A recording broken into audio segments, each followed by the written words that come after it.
Yo, what's up? You're off in God's country with your boys, Reid and Dan. Isbell, also known as the Brothers Hunt, where we take a weekly drive to the intersection of country music and the great outdoors. Two things that go together like Grandy and giant bass. He caught another one yesterday, 12 plus. That thing was a giant. Or I might try to go catch one today. Poison Oaken. Dude, don't spray that my way. Galma. It literally got in my eye when we were podcasting and it burned. Also brought to you by MeatEater and hey, Trey Cochran. We're gonna try to send a shout out. We couldn't go back and see your post because it was gone, but we're gonna try to figure it out. Tacova's sponsoring the show now, baby. Tacova's sponsoring the show now, baby. When you get Tacova's, they will be your favorite pair.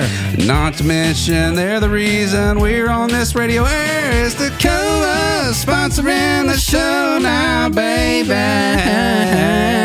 You screwed that all up, dude. It's close enough. Sorry, I saw you freak out in the moment. We tried to go back and listen to yours. He said he wrote a verse to the Tacova song. I tell you what, Trey, send it to us again. Yeah, and not in your story form. We'll sing it right next time. We'll sing it right next time. But hey, thanks for thanks for listening. Appreciate it. That was cool.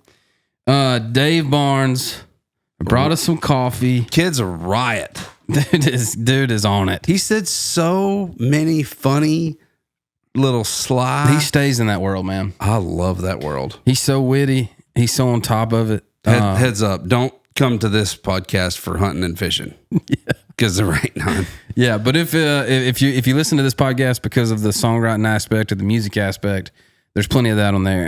And he's a Mississippian, huge Beatles fan, and even like usually when I hear like I'm a Beatles fan, I'm like, well, whatever. The dude literally like gave us their biographies. Yeah, and I asked for it. I mean, it's not like he just offered it up. But I'm saying it was good. It was the most compelling Beatles argument I've ever heard. You know what it reminded me of? It reminded me of when Luke explained watches to us. Yeah. Like it was something I was so foreign to and I thought was so stupid and had no relevance unless you're like some rich guy. And the Beatles being it has no relevance unless you're some sort of weed smoking, mushroom eating. Peels back the layers of just what you see is. He gave some great perspective on them being young songwriters, which was kind of genre makers. Kind of pop music creators. makers. Yeah, pretty nuts. Anyway, that was very insightful and good. Yeah, also man, some dad advice put in there. It's great dad advice. He's got a podcast called Dadville, him and John McLaughlin, and where they just chop it up about fatherhood and get pros on to give them tips and lessons, and man, it's such great stuff. We did a little segment. Funky too. He's a funky dude. We talk a whole lot. But I hope you enjoy it. Hope you stick through it. Does a cool gravorite little 3-part at the end. Yeah. I hope you enjoy it. What does it smell like? Does it smell like something? Oh, does it smell? Oh, yeah. Like Microwave says it's time to get the roast out. That was perfect timing, Ray. You're so good at this, dude. Ray is so pro. This is a good one. You know what? I actually went through some reviews, and the reason we're not being able to say a bunch of bad ones is because there's really nice ones on there. That's nice. People are being really nice, and they're like, man, we really love this podcast. That's awesome. Appreciate y'all. Pretty good, man. I appreciate y'all. Hey, did you see where Stone Cold Steve Austin started following us? He started following us? Yeah, right. I mean, he liked one of our posts. I think he started following us. Oh, we need to get the Stone Cold song Steve, dude. Come on the pod. Ray, holler at us, Stone Cold. All right, Dan, quote, faster than he looks. This is the title of this. Faster than he looks. Just found y'all's podcast. Have been listening out of order, but I'm currently on the Riley Green episode. Being a fellow 41-year-old and also being familiar with old man injuries that just happen out of nowhere, like you sleeping in a bed that's too small for you, I'm envisioning tall Dan lining up for a race and pulling up at the 30-yard mark with a hammy or an Achilles. Don't do it, Dan. In the spirit of the roast, from a younger brother to an older brother, keep rocking that baritone harmony. Love you, boys. Ben 5 and 2. So I'm saying just some nice, Just some good old nicey, not mean guys anymore, you know? Appreciate that. Keep on roasting us. We're gonna do the lyric thing. There was one on there that was a song lyric too. I'd have to go. We'll do it. We'll get it for next time. But yeah. We'll get to them. Hey, thanks for supporting. Thanks for following. Go check us out on Facebook, TikTok, Instagram, YouTube, all the things. Roast us. Tell your friends, your mom, your dad, your cousins, your uncles, your granddads, your friends about us, kids, dogs. Buy a pair of Tacovas. Yeah. Thanks. Enjoy Dave. See ya. Peace out. Speed. Oh, look, y'all even say speed. We have a super. Do you know what? You don't even know what speed means, do I you? do. I was an extra on a. Are we rolling? Been rolling. I was an extra. My first job in Nashville was an extra on a movie set, and so don't you tell me about speed. I know all about speed. What movie set? What movie was it? Put some context to that. You didn't want to say it. Guys, everybody wants to know. Everybody's just so curious about me. It was The Last Castle. James Gandolfini and Robert Redford. Didn't you like that movie? Wait, for real? For real? See, y'all thought you knew. How old are you? Dog, you lied. You were not in The Last Castle. Yes, they shot it here. What? Yeah. Bro, that's like Mount Rushmore of movies for me. I thought you loved it. Are you serious? Dude. It's amazing. It's unbelievable. It's amazing. This is where he's in the penitentiary, Robert Redford. Yes. I can't remember this. So it's the same place that they shot the Green Mile of some of the scene out at Ashland City. Or is it Ashland City? But it's got the old I don't know, but you're pointing the wrong way. Isn't it Ashland City? Dude, you pointed to Franklin and went Ashland City? This is blowing my mind, man. I didn't like you because you canceled on us the first time, but now it's Listen, we texted and she told me everything y'all like, and I'm just gonna slowly but surely make my way through. We ran out of coffee this morning, literally. Sure. No, I graduated from MTSU, and literally 2 months later, in town, ran into, y'all know Brandon Heath, Christian music artist. Yeah. He and I went to school together with Luke Laird and Jesse Alexander, all these people. We just had Luke on. Did you? Last week. We love Blue Raiders. Me too. You went to knew it. I could feel it. RIM program, dog. What you know about that life? What you know about that? What you know about that? Too far away. Sorry. I know. When we both realized, we're like, we kind of overcommitted. You know about that, dude? But I ran into Brandon, and I was like, what are you doing? Because he's singer songwriter, but obviously neither of us had our thing going yet. And he was like, dude, I'm extra on this movie. You should do it. And I was like, is it hard to get in? He's like, no, it's like a prison movie, which I should have been like, should I ask more questions? Like, are people clothed? But what part of the prison? I still probably would have done it. Honestly, I needed money. I feel that. I was young and needed the money. But all been there. But you sent in, like, you just sent in a picture of yourself, and then they were like, basically, yes, like if you're a human with a face and most of your appendages, like we can use you. So I did it for 2 months. And 2 months? 2 months, yeah. For how long are you in the movie? Literally 0.2 seconds. Like you have to pause it and then do a super zoom in, and you can see me as a guard on the top of the roof for literally 0.2 seconds. And when they shoot that guy with the rubber bullet, and that's tough. They shoot him in the head, right? Yeah. Did you shoot it? Did you shoot the rubber bullet? In my heart, I did, but not literally. That's great. Yeah. That's amazing. I didn't know that. How much did you get paid for that? It actually, man, for like, it was like decent money. Really? Yeah. What's decent money back then? I want to say it was couple like $100. Yeah, it was like, I think it's like $150 a day. Oh, I would have done that for sure. Well, and the thing is, being a guy which one? Being a guy that's been pro, that's been in the movie industry, like I have. You literally get there. They do buses. So you'd park at the park. It's one of those parking lots around the penitentiary, and they'd come and get you and take you up. And they had a gym. There's a gym on site, like for like the prison's gym, and it's still like at the time it was like usable. And so it would just be like guys would be just on like sleeping mats. People would bring sleeping bags, and they would just like, because you'd work, 30 minutes a day collectively, and so 90% of your time was just like sitting in there doing crossword puzzles, hanging with guys. Because it's kind of like, it was sort of pre-phones, like like you had phones you could text, but you couldn't like kill time on. Yeah. So guys would just like guys slept. Like I just remember that was like the biggest thing is dudes would just like cash out for that's wild 6 hours a day, and then they get mad when you got called to work. I was like, come on, dog, you want me up? But it was crazy because like Gandolfini, all those guys, Ruffalo, like they were all just like right there, Wow. Dang, And that's before sick. Mark's thing popped off too. So he was pretty cool. Like he'd kind of chill and talk to people. That's wild, man. I had no idea you were Yeah. in a movie. what I'm trying to establish is I'm a bigger deal than y'all think I am. Oh, we'll see. I'm a guy of first impressions, and I've always done that. From the first time I met A lot you. of game left to play, DB. A lot of game left to I thought you were about to say a lot of game. I was like, thanks, man. left to play. No. Introduce this guy before we get reprimanded. First of all, this is a dad, a brother of Pastor Phil Lugenbottoman, the man that's responsible for 70% of first dance songs in the United States. Grammy nominated singer songwriter out in God's country. This week we got Dave Barnes.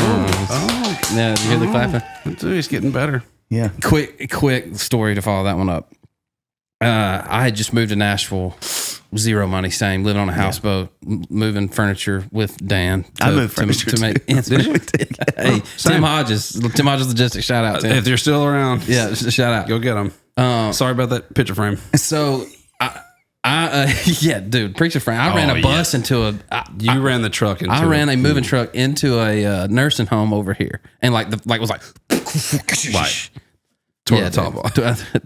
I never got to drive it again. I guarantee you that cost more than you worked the entire time. Oh yeah. Oh, dude, they paid more for that truck than they ever gave me. Well, and the following money. years of insurance Yes. that went up. It went up. Still up. Yeah, So- still catching in. they call it the Isbell years. I transferred from UT to MTSU just to get out. I failed physics twice at UT. Was never going to make it to med school. So Dad was like, twice is a real That was feat. the one. I was like, yeah, I'm out. So this girl from Knoxville calls me and she's like, hey, I met Clayton Anderson at a show at Tin Roof, and he told me about this like talent agency that's doing these music videos. And she was like, and he gave me this contact. So I called the guy. He was like, so they invited me to come try out for the Rascal Flatts, Natasha Bedingfield, Easy music video. Oh my gosh. And she's That's like, a big she was deal. like, I don't Remember know that song? No, oddly enough. It's a good song. Easy, going out on Friday night. Oh Yeah. yes. So they shot at the Skirmahorn. So anyway, They shot the Skirmahorn. yeah. So they called. She was like, I don't know anything. I don't know where it's at. I've got the address. She was like, if I come down there, will you take me to the interview or whatever? And I was like, sure. So we go in. She comes to town, pick her up, take her to this like house on Second down there. She walks in. I'm sitting in the car like waiting on her. You know, I was just gonna let her do the thing and then come out and go get lunch, whatever. So my stomach starts like, I'm like, Oh my and I was like, dang, dude, I gotta use the bathroom. So I was like, I guess, man, they probably got a bathroom in there. So I roll in. There's like a table and people are waiting. And I was like, hey, can I, is there a bathroom back there? She was like, yeah, just around this table back there. And I could see like walking back to use the bathroom, I could see people like interviewing and doing like cameras and stuff in these rooms. yeah. I was like, that's kind of cool. So I go in there, start, sit down, use the bathroom. I was watching that show Sat down to pee. on MTV. I do that sometimes. I'm a comfortable guy. I'm more about comfort. I also got kids, so I try to stretch it out. You know what? Don't explain it. So I was watching Buried Life, where they're like, where they're like doing these crazy things, trying to get into these like take life, And so I'm back there, and I'm like, hey man, I'm kind of behind enemy lines. I wonder if I could squeeze myself into this video.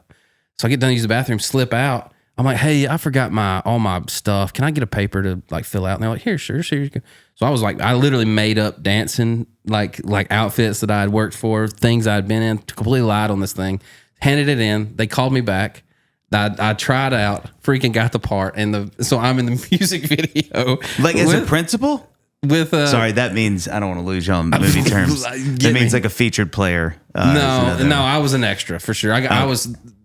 Gary LaVox and Natasha were eating steak while I was eating Chick-fil-A in the parking lot. Hey, that's still a good day. To work. Not a bad day. I think I might have preferred that. I paid honestly. $50, but if you go watch that video, yeah, I'm in there. I'm a photographer one time. Oh and then, yeah, you are. Had it this morning. You know what I'm saying? Come on, girl. They knew. They were like, that guy looks like a photographer. Let's Ain't no cast doubt. him. Ain't no doubt. We need to pull some of those pictures up and post them of Reid in that black tie. He's like, Well, then I did. So when God Gave Me You came out, I was on a soap opera and acted. Like I still get like checks. which one? Shit. Days of Our Lives? Yes. Really?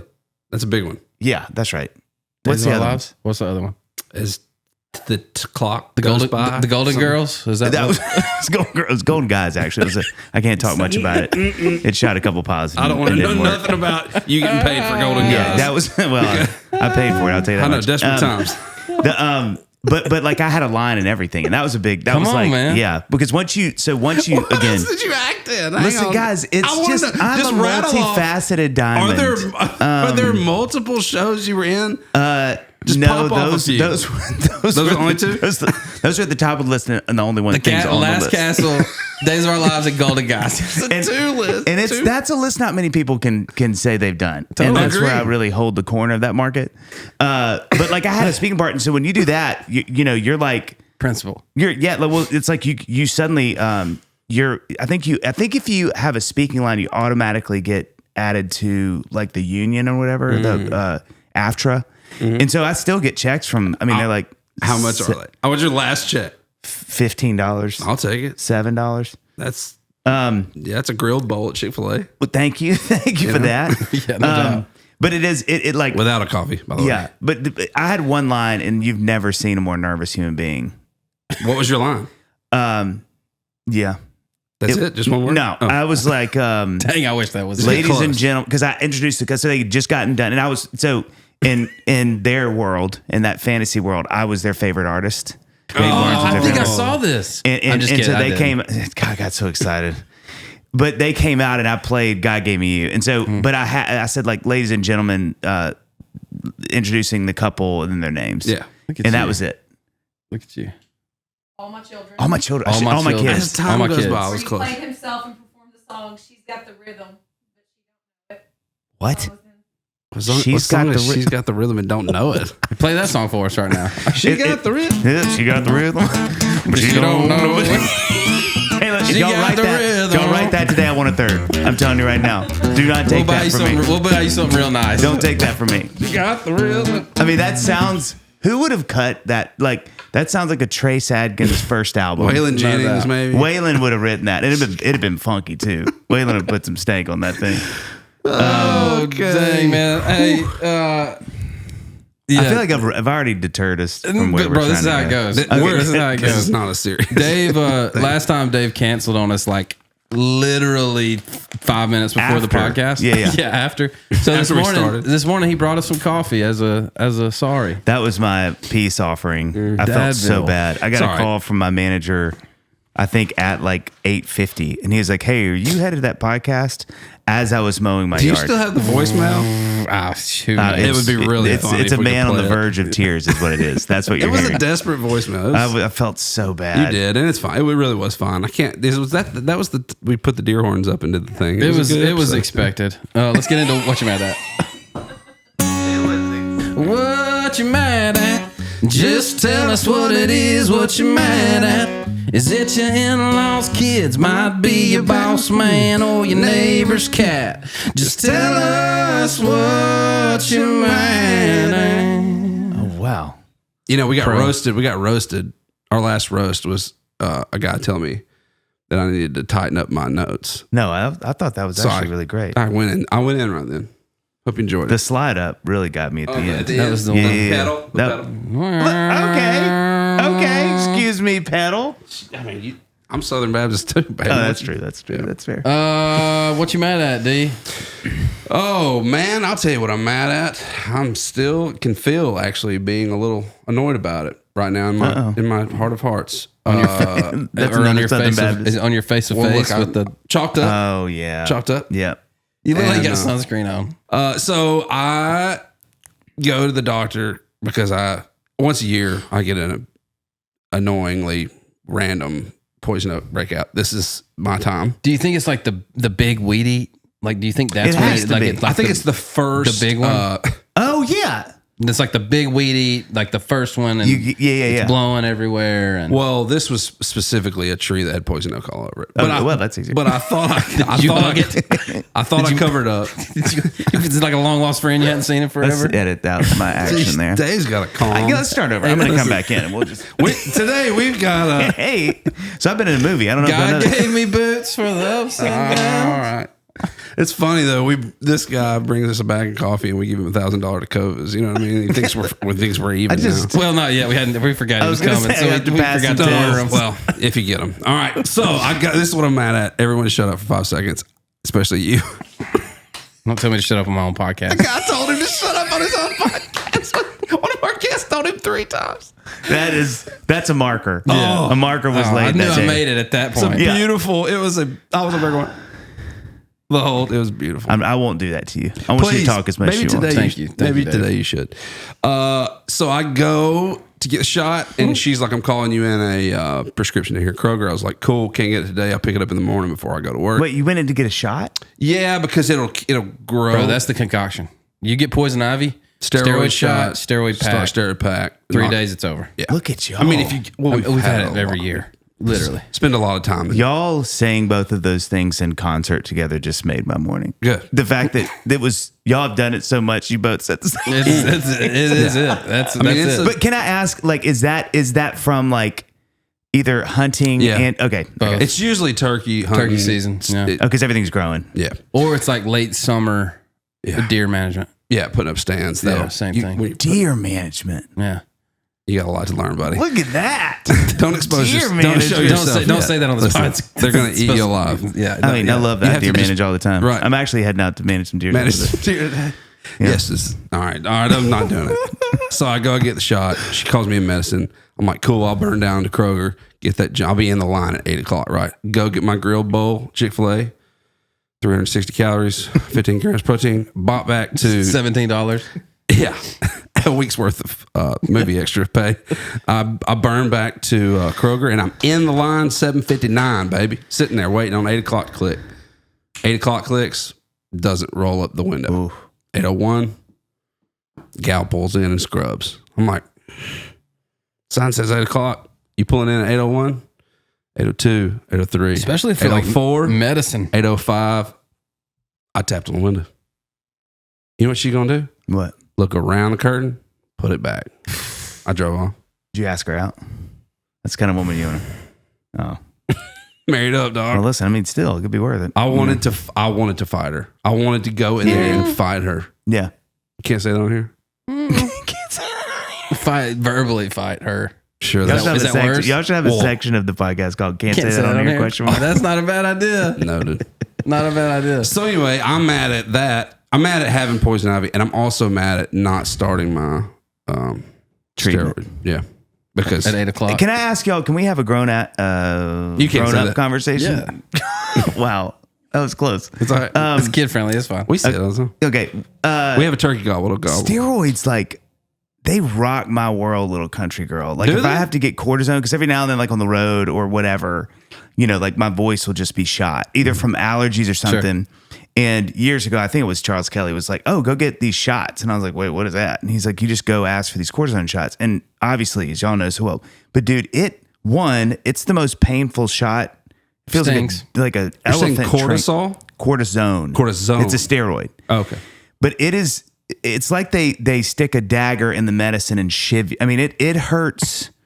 I went and got one at a Minute Clinic. If you'd have driven by after I got it, you just see me in the parking lot doing this. Like stretching it out was gonna make it get any better. Well, it was like trying to get the blood work. Yeah, get in the blood flow. It's like that. It's Like a knotted up. It's like a softball sitting there. Oh my gosh. And so, but then I don't know if this is particular to me when I get steroid shots, but like I am red faced, and I'm talking like red for probably like 5 days. 5 days.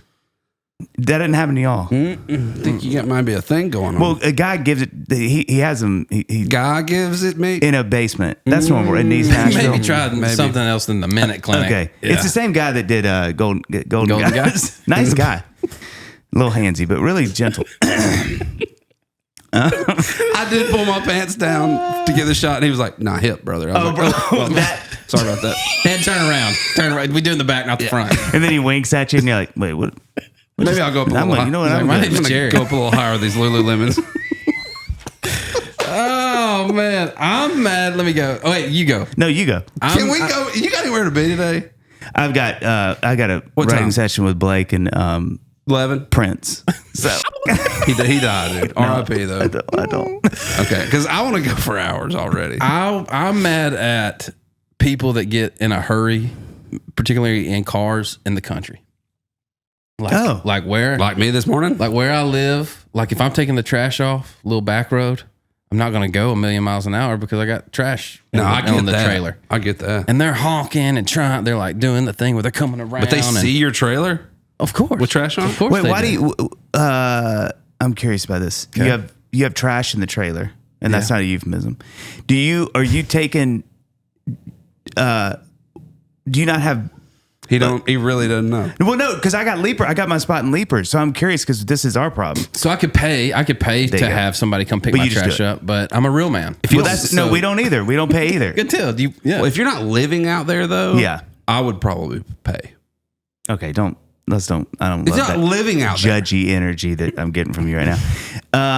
But that's what I was wondering. So the first thing he told me was he had a place in Leapers right when he got here. You can also, y'all were, Also- y'all also, didn't jump on that quick. You know, I bought a place in Been in a Leapers. movie, I don't got a live place. there. Must have been must have just happened. It did. Can't hide it. We're closing on it today. But that's what we do. That's why I was asking, because we had that choice early on. Like, and I was like, man, we aren't out here that much. Why would I For the pay a record, guy? if you did do that, it's $30 a month out there. Oh, It's not very much. I didn't know that. And you can kind of schedule it, but you can't do it with like the city. You have to call it. Yeah. You have to call a guy. Yeah, and it's Which like I know that guy. it's like a thing now for my, like Jordan takes my youngest, my 3-year-old girl to gymnastics on Tuesday mornings. I take Oak, my 2-year-old boy, and I just throw him in the truck And we roll to the trash and take our time. And I think I've said this before on the show, but Reed called me and he's like, "Hey, dude, do I want to pay the $30 to get my sorry, it was taped. To get somebody to come get my trash?" And I was like, "No, you don't. Trust me. Yeah. Sometimes that's the most peaceful 15 to 45 minutes you can have. That's wisdom right there. In a couple. and it's true. But That's true. to your point, That's that would 3 ruin the drive because you're like, this is like it's me No. and my son, and we got the windows down. And You they're know, like, but they're when you doing take this your thing son, over. when you take your son to the trash, I've noticed this. I have a daughter and 2 sons, but when I take my son to the trash, I can still chill. When my daughter's in the truck, Yeah. there is no chill. What do you mean you can still chill? What do you mean? I can like turn on some Alan Jackson, he vibes, and there's not a lot of questions. Oh, But with my daughter, it's very inquisitive. Quote it's a lot unquote. of There's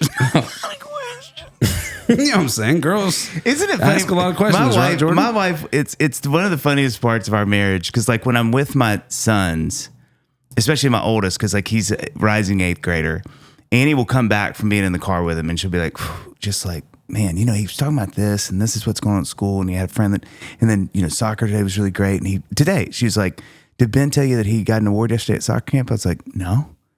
She's like, oh yeah, and this and then I'll be like, all right, and we'll get in the car, and I'm like, and I'm like y'all, like I'm a creative, I'm pretty, like I like talking. I'm not like a normal, like just kind of, but even, and I'll be like, so he's like, oh yeah, I got that thing. I'm like, oh cool. That's it. What'd you get it for? And he's like, oh, I got it because it's this thing. And I was like, all right. And then we're both like, cool. And we just try. And I'm like, just chilling. and she'd be like, hey, did you talk to Ben? I'm like, I mean, like, I guess. sort of, but I mean, we talked. She's like, well, did he take? And I'm like, no, he didn't tell me. I'm like, how do you do this? She's like, oh, I grill him. She's like, it's like an inquisition. Question. Oh yeah, it's question. like bad cop and bad cop. Yeah, And but I'm like, it is funny with boys because it's just like we just Yeah, and mine's 3, and he already is like, yeah, he's cool. He's like that. Turn it up. as long as, yeah, he is.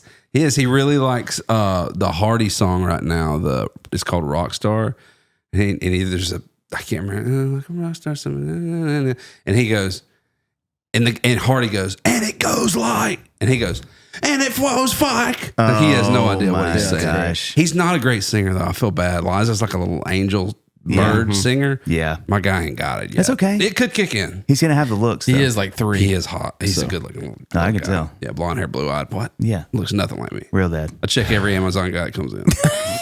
Are you mad at anything? So it's funny y'all should ask. We've gotten into the season of sidewalk chalk. Yep. There. Stop giving it to my kids, aunts and uncles. I hate that stuff. Oh, it's the worst. Because it tracks that stuff in my house. Because they, for some reason, of all the sidewalk in front of our house, we're down, we're like right by Belmont. you got plenty of sides, concrete everywhere. Sidewalk everywhere. It's everywhere. They want to do it yeah. right in front of my house, right in front of the front door. And so it's just, it looks like a crime scene. It's just steps all the way And through Rain my don't house. get it. Rain don't get it like it's And then I'm like it out there, should. and my Yeah, kids, agreed. I don't know if it's anger toward me that they take out on the sidewalk, but they don't just draw. It's like with the force of Thor, they will just, it'll be this They're thick a carving. sidewalk They're chalk. carving. And I'm like, Yeah. guys, it's a smiley face. You permanent. and I'm like out there like, Annie's like, you got to chill. What I'm like, is this? Is this a pressure washer? Oh yeah. Well, I'll tell you. You hose guy. Hose Well, guy? that's easy hit me with as that. a hose I guy. was in high school. Oh, hose, right? Sorry. You can go to Home Depot and get this thing. It's my favorite thing I bought this year. That's like it's like pressure washer light, and you just stick it on your hose. Pressure washer light. And it's like, so it's not, it's not a pressure washer, but it's great. It's like, I might buy numerous of them just to have them in case. Interesting. Is how much I like it. But it's great for sidewalk chalk. Yeah, that's good. Because it Does nukes it get Play-Doh But and- Annie, it is one of her. She laughs so hard. Like she'll see the kids start drawing, and she'll just look at me and start laughing, and I'm like, I start twitching and itching. I'm like, I got something for that. If you need. thank you. Just You're like grip pressure's too hard but on it that makes purple me one. so mad. It like they'll start doing it, and Annie's like, "Don't stop them." I'm like, "Just y'all done?" They're like, "No, we're gonna do." I'm like, Then they draw like the Adam and Eve and the Garden of Eden turning into the biblical narrative down the sidewalk. Can't I'm be like, mad at that. Yeah. though. That's And actually at least really that's great. not Yeah, like they're learning. demons and kill dad. And pentagraphs. Yeah, and they're not circles. drawing. They're not Kill drawing Dad. Cocoa Melon over there. It's like a star with a circle around. Oh a my goat's God. head. Dad. It's like a goat's head. And I hate dad under it. They're like been listening to Metallica. I would love Oh, hey, let's just get into it a little bit. Where did Yeah. you grow up, dude? Where in Mississippi did you grow up? Sip, y'all. Where? Come on. I know that You everybody can doesn't feel know. it in here. You Dude, feel it's it. the sip. Are you from Mississippi? You're a South of Jackson guy, though. I can tell. North of Jackson. Where? Yeah, so we grew up in Kosciuszko. Okay. Y'all know Kosciuszko? I do. Our I'm a Mississippi State guy. Oh. Yeah, we can reach We each other. got Dad grew up in Corinth. Mom grew up in Ripley. Bro. So we're all Corinth. Yeah. Corinth. Corinth. Yeah, Corinth. Where'd y'all grow up? West Tennessee, but we were like right on the line of Mississippi, Yeah, so we were Pickwick always Lake area. down in there. Oh yeah, Pickwick. And I Man. went to a community college in Northeast Community College, and then I went to Mississippi State. So my band was down there, and we toured and did all that stuff. Oh, dude, that was like, yeah. I was there. So I was born in South Carolina. My dad was a pastor, and Same. and I Still need to is. say clearly pastor because people think I say something else. But he so his first gig was in Don't call it Columbia. a gig. Listen, this is people that are in the biz. That's what we call it in the preaching biz. They don't call it that. In the church biz. But They also don't call it a business. he but was go ahead. he was like a young adult pastor right out of seminary in Columbia, South Carolina. So that's where I was born. My two siblings were born. I'm the oldest three. And then we moved to Kosciuszko when I was 6. So I was there from 6 to 16. Then he got another gig, wink, wink, at Better paying. in Knox. It was like, I mean, I think he got paid like deer meat and prayers in Mississippi, and used BBs. But we moved to Knoxville when I was in high school. So I moved there my upcoming junior year, and that's like where I mean, Kosciuszko was 8,000 people when we lived there. My high school was 2,500. So it was, I mean, like the move was just crazy amount of change, which I loved. I was like, when we moved, I had really good friends, but I was just getting into music, and I was kind of like, I'm ready to get out there and kind of see some things. And so moved there, and then went to MTSU from there. Yeah. It's fun. It's been fun for me digging into your recent music because I'm gonna be honest with you. I have 3 kids now, and I'm full time, and I don't listen to anything anymore. Oh, of course. So it's been fun to kind of get into it. But I actually, this morning, as I was just dabbling and going through your stuff, it was fun. Your voice has changed from A lot. early DB to. Yeah. I had a girlfriend in college, and she loved Dave Barnes so much, Oh, man. dude. That's back every when girl you were in college playing. loved Dave Barnes. You were more of like a. Let me see what's the acronym for this? I'm really excited. It was like CBAP, right? Okay. Yeah, totally. Christian backsliding boyfriend, acoustic pop. Oh my gosh. CBAP or CPAP? That's lovely not a CPAP. CPAP's for these days. Christian Yep. backsliding Yep. boyfriend, acoustic pop. Play Grace is Amazing Hands and prove it. Sebabap. Do it. Do it right now. Wait. I want This to will know. prove it. This will prove it. But how do you qualify that? Well, because it's like you're a Christian boyfriend. Yeah. What's the backsliding part? But you might go to Rick's every now and then. Yeah, he might smoke a little bit. A little bit. Yeah, not yeah, a whole lot. not a lot. He might be like, hey, I'll sleep on the couch at your place. At your place. Because it's already 1:30 and I'm so tired. Dude, that is trailer is so on the nose. 6 minutes away. That's like unbelievably on the nose. But you know what? I'll just chill in here. Yeah. But we can watch a movie. That's gonna happen. If you fall asleep, whatever. Yeah.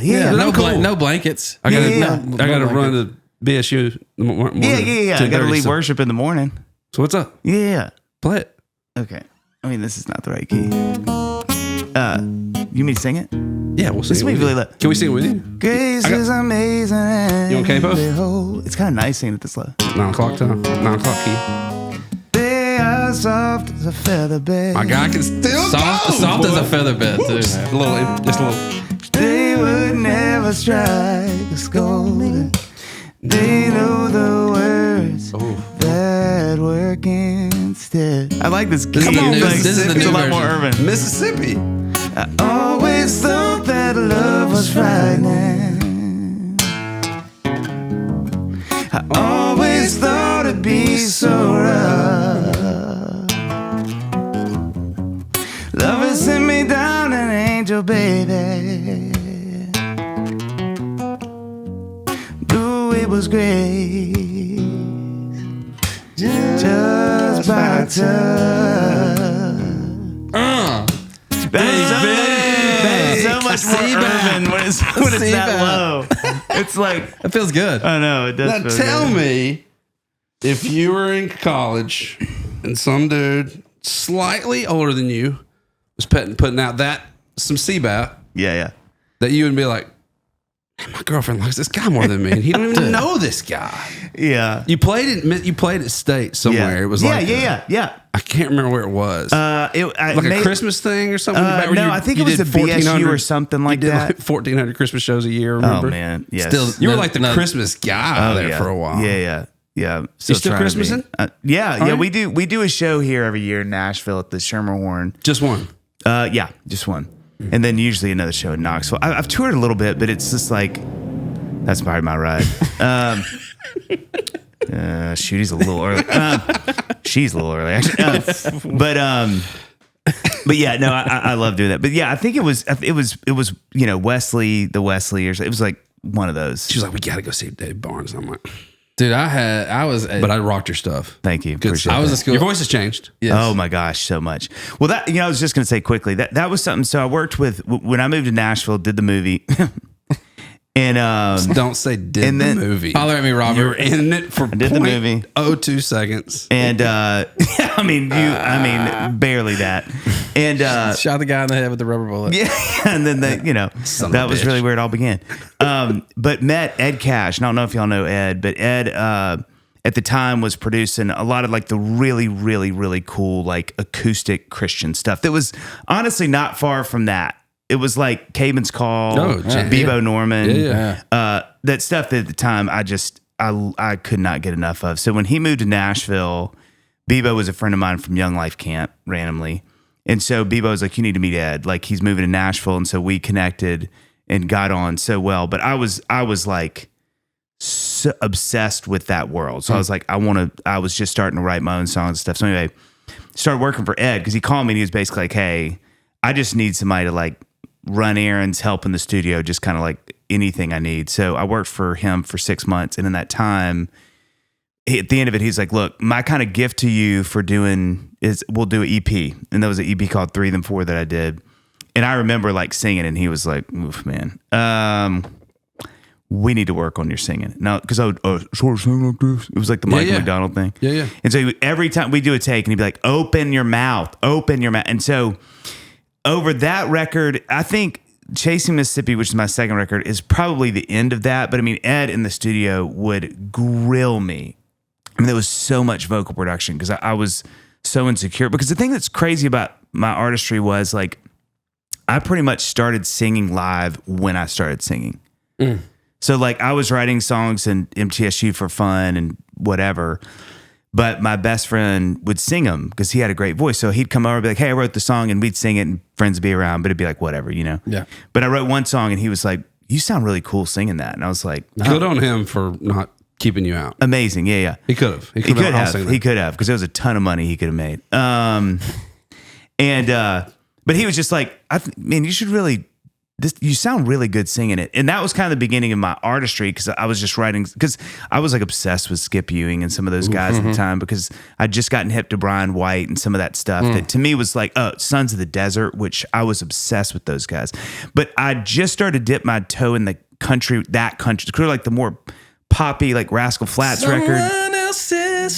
I mean, good Lord, that guy. Yeah, dude. But that to me was interesting, because I was like, oh, these are not, because I'd grown up, I mean, Kosciuszko, the only radio station we had was a country station. And it's crazy. I laugh so much because my mom and dad still just don't care for country at all. But because it was just always on, I know so many 90s country songs just from being in the car with a friend, or because that was the only radio station we had that was native to Kosciuszko. So when I started hearing that music at MTSU, I was like, what? Hold on. Like, well, what is this country stuff? Because I love this stuff. And then I started to realize, like, oh, there are guys and girls who write these songs that don't sing them. Because at the time I didn't sing. I went to school to drum. I was studying drum set. And so I was like, well, hold on. Can you like write a song if you don't sing? And it was like, I could. But so when my buddy said, hey, you should sing it, it was like all of a sudden stuff kind of went Technicolor. Because I was like, well, hold on. Well, if I'm going to sing these, I want to write different songs for me to sing. Because these were like just little sweet love songs, and like anybody could sing them. So I didn't sing. So literally, like, for whatever my this is a very Barnes trait, I was like, well, I guess you're going to do it. Let's do it. And so literally, like, booked a show 3 months after that, because I was like, well, let's go. The only one way to do it. So it's the only one to do. So I was terrified. So I just didn't know how to sing. And so Ed had to do so much work on. In fact, one of the funniest things that ever happened is when I signed to Razor and Tie out of New York, we recut Until You, one of my songs. Yeah. And so they were like, that'll be your Great first song. single on our first label record. And so when we went in to cut it again, we kept all the tracks. It sounded great, but I was like, hey, Ed, let me re-sing it. And he was like, I mean, I think the vocal sounds great that we got, 5 years ago, but sure. And we both laughed so hard. It was one of my favorite moments in the studio with him ever, because I re-sang it. I've been singing it for 5 years at that point. And he literally was like, can I play this for you? And it was verbatim the same vocal take as the artist. Really? And what he was showing me was, isn't it great to see how much you've matured vocally? Because now I don't have to coach you to sing that way. You just do it naturally. Because I mean, we would do vocal take after, because there was so much, I was just kind of singing like that. Yeah, I could tell that was. I didn't exactly know how to describe it, but your O's were more. Well, it was just I just darker. didn't open my mouth. I was so insecure about singing. Like, I can't tell you how terrified. That's I was. wild. How long did that take to wear off? Like, did it take a bunch of shows? Or? Bro, I mean, honestly, I've been playing. So I started playing professionally, like full time in 2002. I'm not lying to you. 10 years before I really, really, really felt like, oh, I'm good. I'm not going to out sing somebody, but I feel comfortable in my ability. But some of that, and I know y'all know this world too, especially like being in a band and touring and doing your artistry stuff. You moved to Nashville. I'd only been singing about a year, and I start meeting other guys at the time who were like, like I'd meet them. I'd like, oh, let's go hang. And we go, to our place, whatever, and grab guitars, and they start singing. And I was like, Yeah. oh, I mean, dude, Imposter syndrome. I met Chris and Morgan 2 years into living in Nashville, and we were hanging at one of the Music Row offices. Just Who are Chris Stapleton Morgan. Stapleton. Oh, gotcha. And I mean, it was like a buddy, and it was literally in a room like this. It was like Josh Hogue had called and he said, "Hey, we're just hanging at this. Do you want to come?" That was great. And I don't even know. I think Chris had maybe not even gotten cuts yet.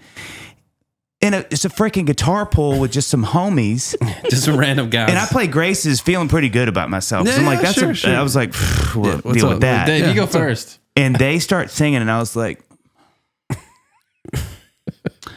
oh, what have I done? What have I done? But I mean, how many more rounds are we going? Well, but it's like, you just like Nashville is the big leagues. It is the big leagues. Yeah. And I think for me, it was like, all right, I think I can get there, but I can't. I mean, two of my best friends at the time had gotten signed by David Foster to be a vocal group, and they were two of my best friends, and they both sang like Jeff Buckley, and they're twins, and they're incredible looking guys. And it was like, that was my crew. Yeah. And I'm like, it was just like, oh, this is we ain't. I mean, don't sell yourself short though, man. I mean, you had some hot stuff back in the day, dude. I think it speaks for itself now. Especially for backsliding Christians. I'll say this: God's grace to me, and it's always been the truth in everything. But I think in this iteration of my life I think by God's unbelievable kindness, I had some songs, and I think for me that kind of got me. That sort of kept it going, because I think if I hadn't had songs, that'd have been a tough road to hoe. Because I think I'd have been like, but I think enough people were like, he'll get there. The other stuff is good. The rest will catch up. Yeah, I feel that. And but I understand exactly what you're saying. But I think sometimes we have, especially like creatives, right? We're in this organism where people are coming and they're going and they all sing and they all play guitar, and we round out in our heads what quality sound is. We don't think we make the cut to that. Yeah. But what we lose is the ability to understand how certain voices can connect. Yes. And they don't have to be No, they the don't. greatest voice in the world. Well, and I would and I think argue, Nashville's a great. Sorry to cut you off. Yeah. I think Nashville's a great example of that. And I'm not going to name names because I don't want to name people that can't sing. But we all know there's people out there that can't sing that have had 30-year careers. Yeah. You are not that by no means. But what you do have in your voice and your tone, that maybe other quote unquote is a better raw sexuality. Is conviction. Oh, shoot, conviction. Okay, yeah, Same thing. yeah. Well, I was going to say, I'm done. No, but that's Can't compliment a guy. I think for me, and again, y'all know this. Well, two things. One, it was a real interesting thing for me about 10 years being into town, working with artists who could sing. I mean, you get in the room with them to write, and it was like I would get emotional at how good these people could sing. Yeah. But they would have the hardest time in their record deals because they could sing so well. And that was such a fascinating thing for me to learn, is like, you can actually sing so well that it paralyzes people around you, because if you can do anything, how do you do one thing? And I saw so many artists get in these hamster wheels at these majors because literally they were so good at singing that the staff there would be like, okay, let's do like a pop country thing. And they'd cut at the time 5 sides and they'd be amazing. But then they'd be like, well, I don't know. Let's try like a bluegrass thing. Let's try a love thing. And then literally 3 years in their deal, they were like, they hadn't put out a song. And you're like, that's actually in a weird way, the casualty of an incredible voice. I think the other thing too is, and this is a little bit of minutia, but stay with me.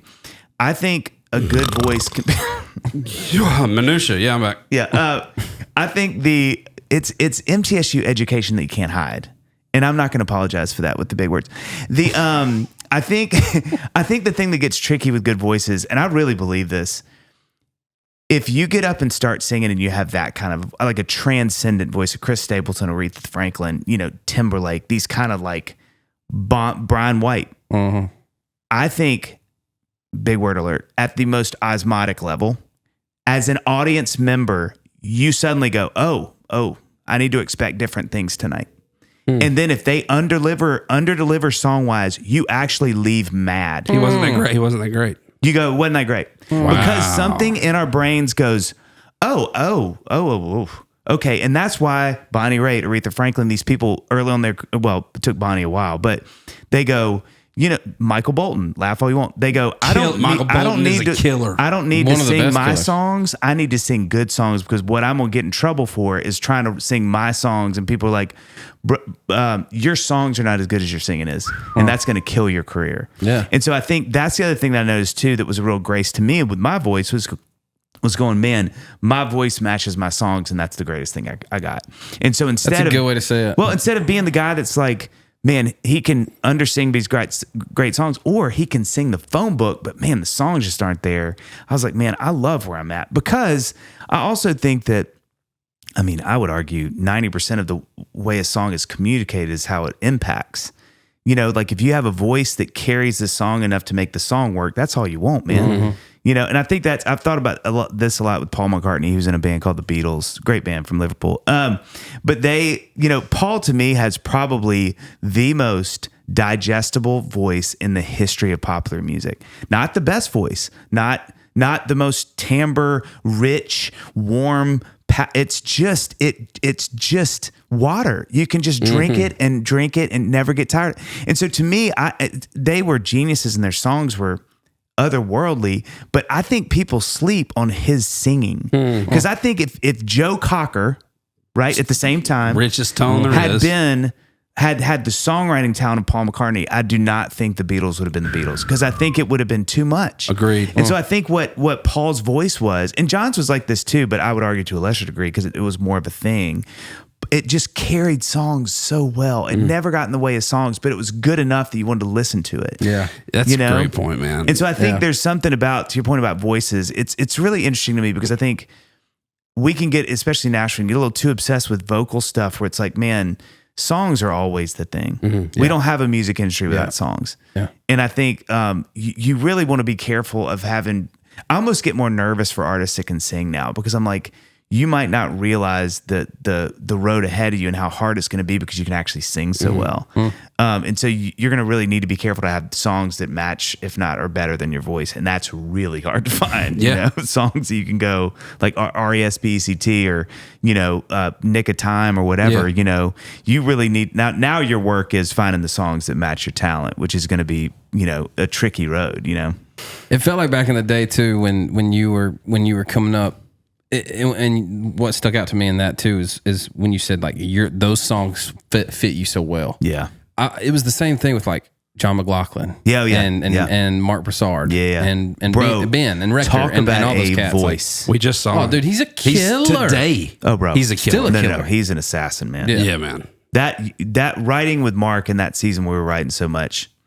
That was the first time I'd written with someone that could sing like that, and I was like, this is cocaine. Is he Mississippi? He's Louisiana. God, he's got, when you talk about like a he's got it all over memorable him. tone and his control. I got goosebumps like right when now. when you can, and to me, I think that's what Morgan Wallen does so well. I think that's what Luke Combs does so well. Yeah. Is they have this timbre of roughness, but the control is off the charts. That's the thing. And so you can maneuver in and out of these notes right in the center of them. And tap into for some reason, that gives big, hairy, chalked up guys like me goosebumps even talking about it. Well, I'll tell you what was really interesting too, and talk about and it. Mark is definitely one of the first examples of that, I think, in the pop country. A really interesting struggle for me early on, though, is Mark and I got to be really close, played a ton of shows, wrote a bunch of songs together. He would cover Grace's Amazing Hands live. And you talk about a really bizarre feeling, because... But that goes back to what you're saying, though. It's he couldn't have sang a whole record like that, though. I don't know. I just know he would sing that song, and I was like, that sounds pretty good. Well, that's what it's always meant to sound like. Well, honestly, and it was funny because, and you know what? Do y'all remember message boards back in the day? Like how big of a deal those things were? For sure. I remember it was the only time I ever did this. I got in kind of like a beef with a guy once because I you know, that and for people that are listening or watching. Like what is that? Well, it was funny because it's basically like, you know, it's like venison more than it is beef, honestly. But clean, a little cleaner. But yeah, real clean and really good light. job. Good call. Yeah, you like that. You know where you're at. I left some boots. But you know, you just kind of like, I feel like all of us knew at that time, like you got to be careful with those things because, you know, the people that were on those were like fans. And I remember Mayer had a monster message board. Jason Mraz time had a monster message board. Me and Wirtz kind of had them, and it was bubbling up a little bit. Mark had a pretty healthy one. And I remember these are the ones that would like, you had the titles and like in threads. You could click the down button. A thread. That's exactly right. Yeah. It's kind of the beginning of that whole thing. Yeah. And so it'd be like, you know, saw Dave in Knoxville, who else was there? And it'd be like bum bum bum bum bum. Yeah. But you know, it'd get tricky because like about the fourth one down, it'd be like, yeah, it wasn't as good as last time. And it's the artist. It was like, oh, you know, obviously just drawn to that like a fly.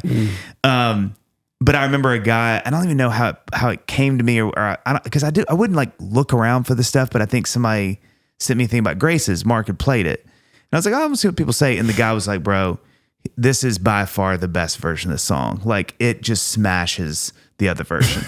And I was like, oh no. So, and you know, in my sort of insecurity and indignation, I was like, this guy needs to know I saw that. So then I log in. As and Dave I'm like, Barnes. And I played this. It was so wussy. I was like, grow up, man. Because I played this like, sorry you didn't enjoy it as much. I'm just out here doing the best I can. I was like, bro, come on. But I'll never forget. He sent me a message, an email. And I was like, this was so well done by him. He's like, look, man, I'm not trying to make you mad. I just really like his version better. And I think everybody's got a right to their opinion. And I love the song. I just really like it when he sings it. And that was a huge moment for me because I was like, you know what? I feel that way about a lot of songs. And that's okay.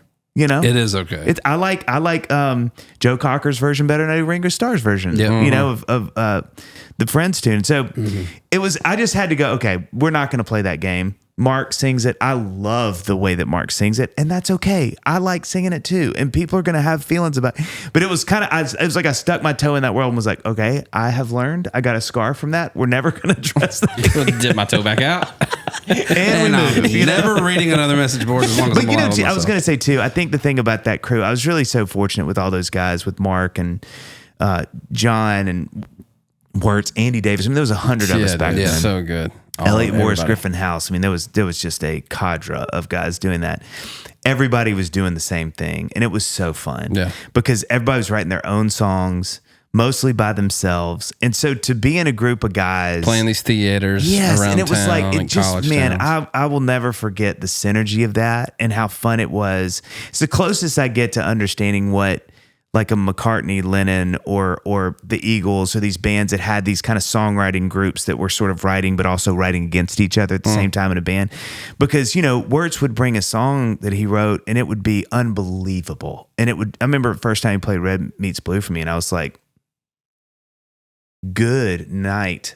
You wrote that. And he's like, yeah, I wrote that. I'm like, oh my gosh. And so then you're like, well, we got to level up, man. That's the new bar. what we're dealing with. It was almost, sorry, go ahead. No, but and so to your point about those guys, it was like really intimidating. It was a movement. But it was awesome, man. It was just like, yeah. I'm glad you look back on that and enjoy that little thing. Because I wouldn't be who I am Same. without those people. Were y'all I wouldn't be the songwriter that I am without y'all's music. Yeah. Yeah. So, Right. I mean, it's influential. Were y'all ever like, did y'all ever have your time where you would venture off to Nashville and try to come get a deal? And were you salty about not? Who was the catalyst? Who was the guy? Dude, Like, were you salty about not? y'all asking these questions? I hadn't thought about this so long. So that you know, how do I answer that question? So basically, it was like this. When I met Wirtz, he had just done a bunch of Young Life stuff, and so he was my first friend because, you know, I met those guys, the Jackson brothers, who were here that got the David Foster deal early on, got out of it because he was trying to start that boy band, the Christian boy band, Plus One. I don't know if you remember those guys, but they were like, and they had some pretty significant success in the Christian space. But Jesus is a homie. I cross my heart. That'd have been a good one. Oh, yeah. But Hope to die to go to heaven. going to heaven. Yeah. Cross my heart. I hope to die. But girl, you looking oh so fly. I'll meet you one day in the sky. But Until then, I'll never say goodbye. If anybody writes this song, I want us all to get credit. No, but Nobody's writing that. But you know, those guys, it felt like, you know, they had kind of done the label thing, whatever. Then I fell in with Wirtz. So Wirtz was kind of my first friend that I met that was like doing it. Yeah. Like he was writing his own songs. He had a record out at the time.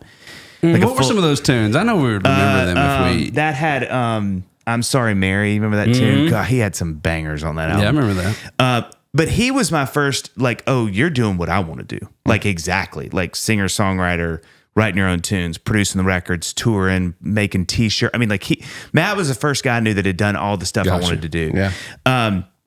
But, you know, and man, his thing was just, it's like up and to the right. Everything was, you know, he had done it. So he would go back to play those markets where he'd go to Crooked Creek or, you know, Frontier, Windy Gap, these Young Life properties.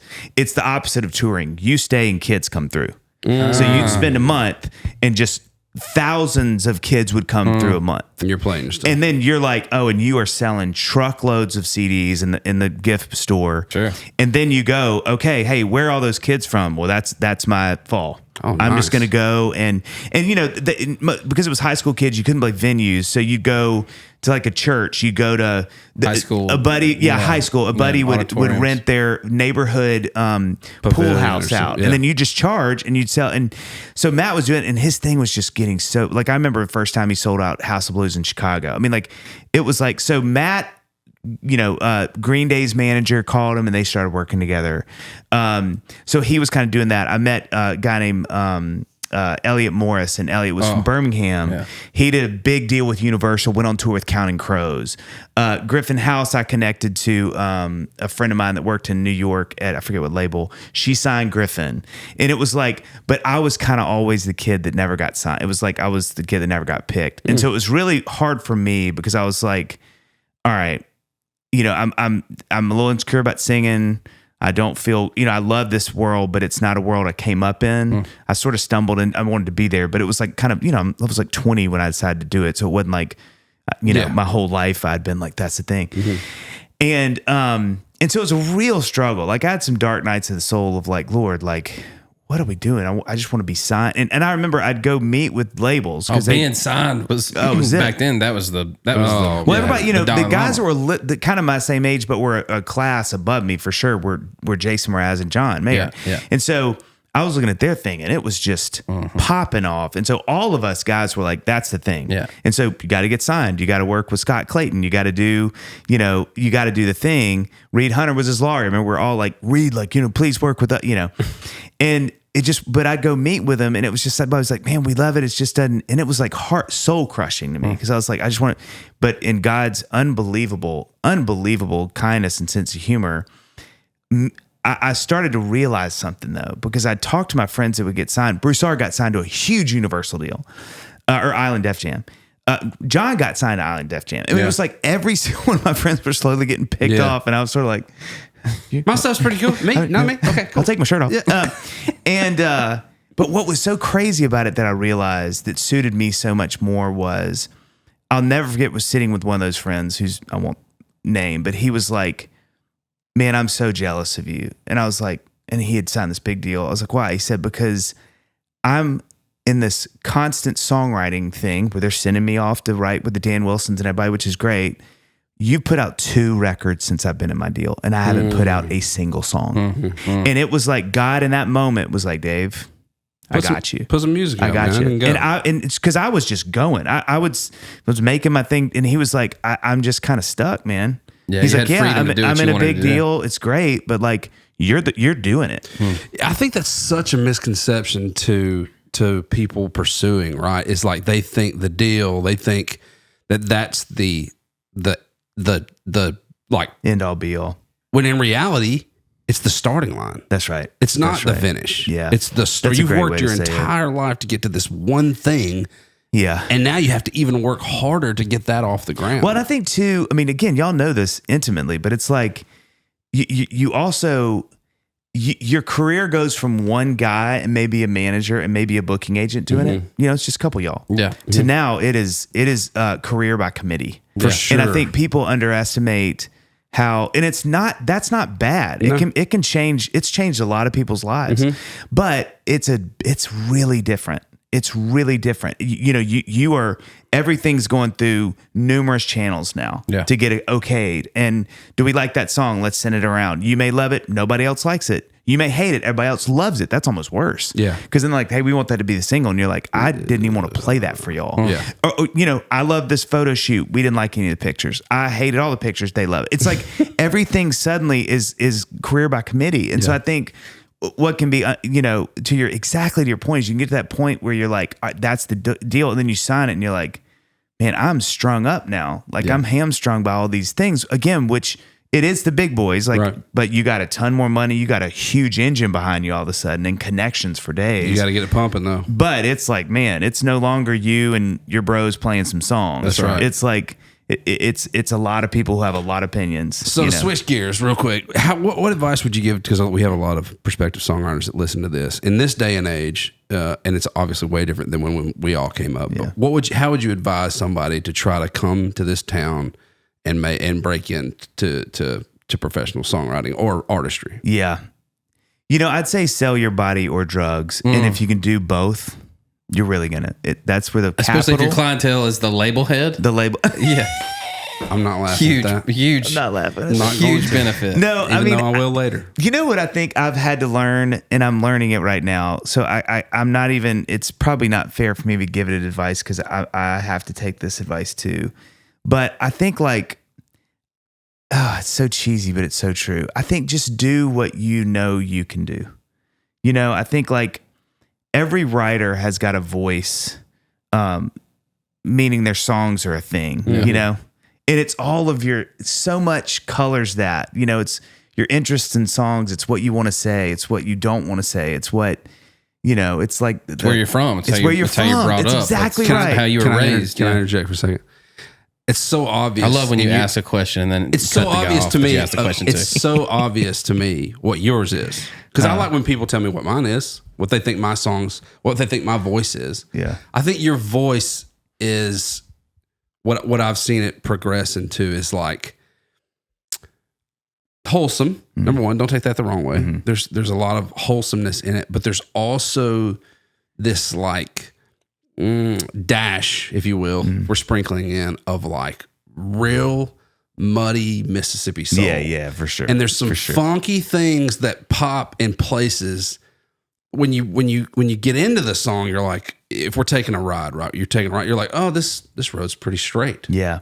But it's extremely smooth. Mm-hmm. And then all of a sudden, bam, a right turn kind of hits you out of nowhere. Ooh, and then you're back left, and then you're back smooth again, and it's straight. And you go on this adventure in the tunes that you write, and it translates across most everything. Even chordally, I've noticed there's some interesting movements, and I think that's what your mega strong suit is in those tunes. Obviously, they're written well and they're delivered perfect. But as far as your voice, man, it's the tunes are they're exciting to listen to, even the old ones. Yeah, thanks. I don't know. I mean, I wonder if y'all feel this way, but I just think the best you can be in a writing room is who you were made to be. 1,000%. Who all of your instincts, all of your influences, all the things that you really care about. That's your point of what view, you're bringing. your perspective. point of view. And I think what's hard after you've done this for a minute, and I would say even harder after you've had a little bit of success, is you want to keep it. And it's really easy to start jettisoning off the things that make you, because those in certain rooms won't work. And you'll feel it. And you want to do something that works. And you in go, these oh rooms. God, I want to stay in this room. Talk So about I'll an just awkward kind of. day, So what works? What's on the radio? Let me just say and those let me just things. smooth over the things that make me stick out here, Totally. as opposed to just going, all I've got is who I am, and that's going to mean some days are great, and then some. I mean, I think some of the most genius songwriters in this town, I've been in rooms where it was awkwardly bad what they brought. That's only because that is what happens when you are something. I'm going to have days where I come in and I'm like, I love this idea. And people are like, we do not. Mm-hmm. That is okay. That's the other half of someone's skill set. It's just knowing there's just going to be days where it's like, I do not like that idea, Dave. Yeah. And I'm like, okay, I just swing and miss some days, as opposed to tamping down the thing so much that it's the most digestible, safe version of yourself. Sure. And that's what you're taking around town. And it's just such a disservice to everything. And I think, honestly, I mean, at the risk of sounding whatever, I think it just takes a tremendous faith in the Lord just to go, God, I trust you made me to be a certain way. And if I really believe that, then I can live into that. And that means some days I'm going to swing and miss. And then some days it's going to be magic.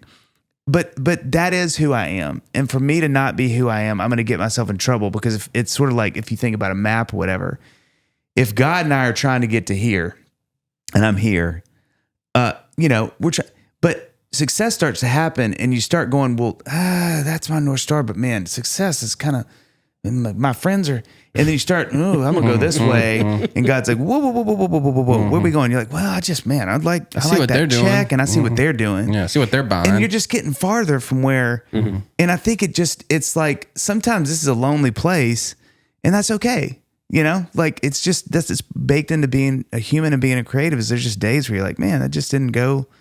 I was just wrong. I was off on that day, or I was whatever.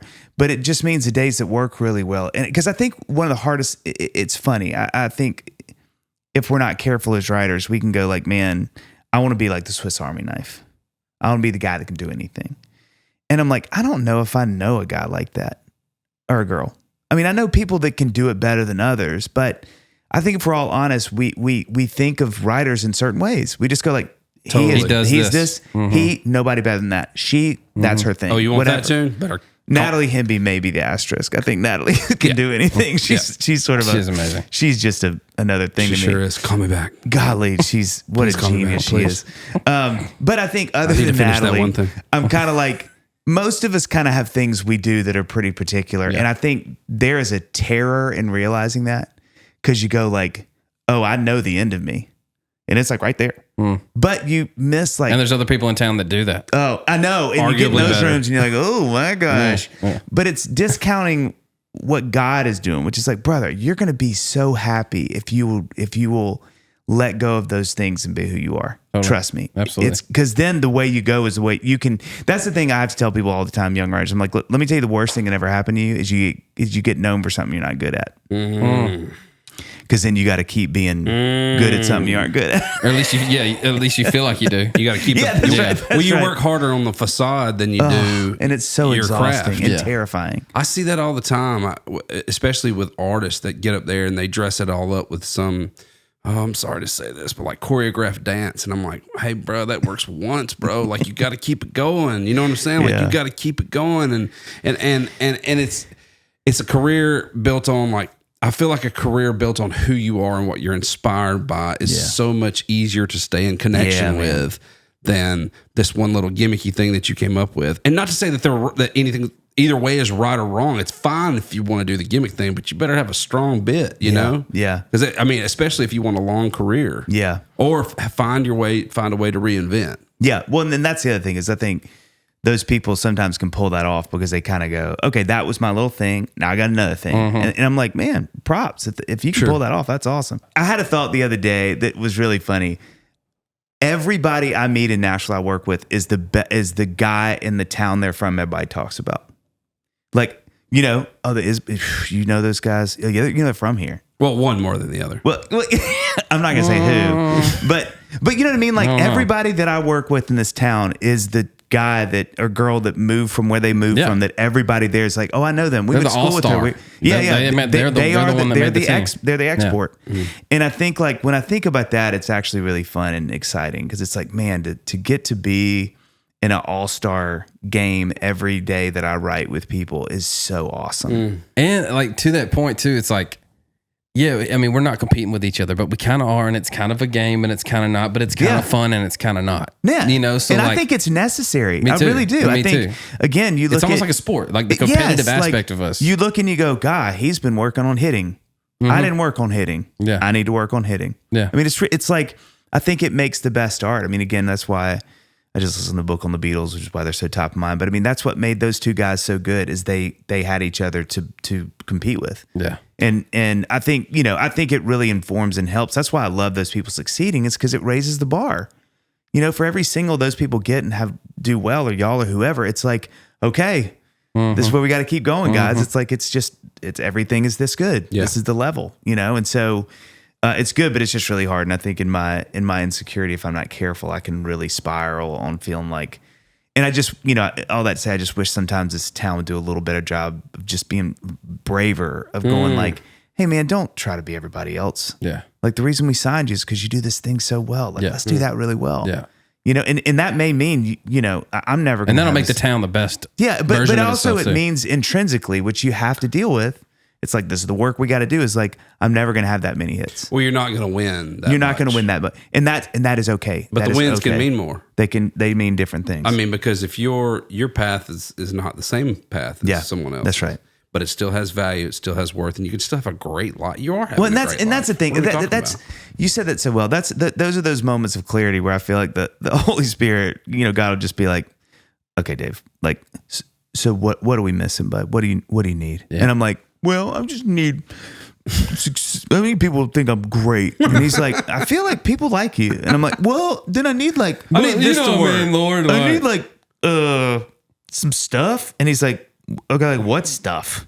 He's like, you got a house that you live in, and you got kids, and I'm suddenly like, You know what, Lord? I think I might be all right. I'm gonna call you back. I think I'm hungry. I'm gonna call you I'm gonna back. go get something to eat. I just Lord. feel like every time the Lord comes through, kind of like, okay, let's do it. We'll do it again if you need to do it. So I do my part. So Dave, what is it you need? And I do like, and I need awards, and I need like sales and singles. And he's like, okay, Go get a cup of coffee. well, it's like my dad used to say, and then what?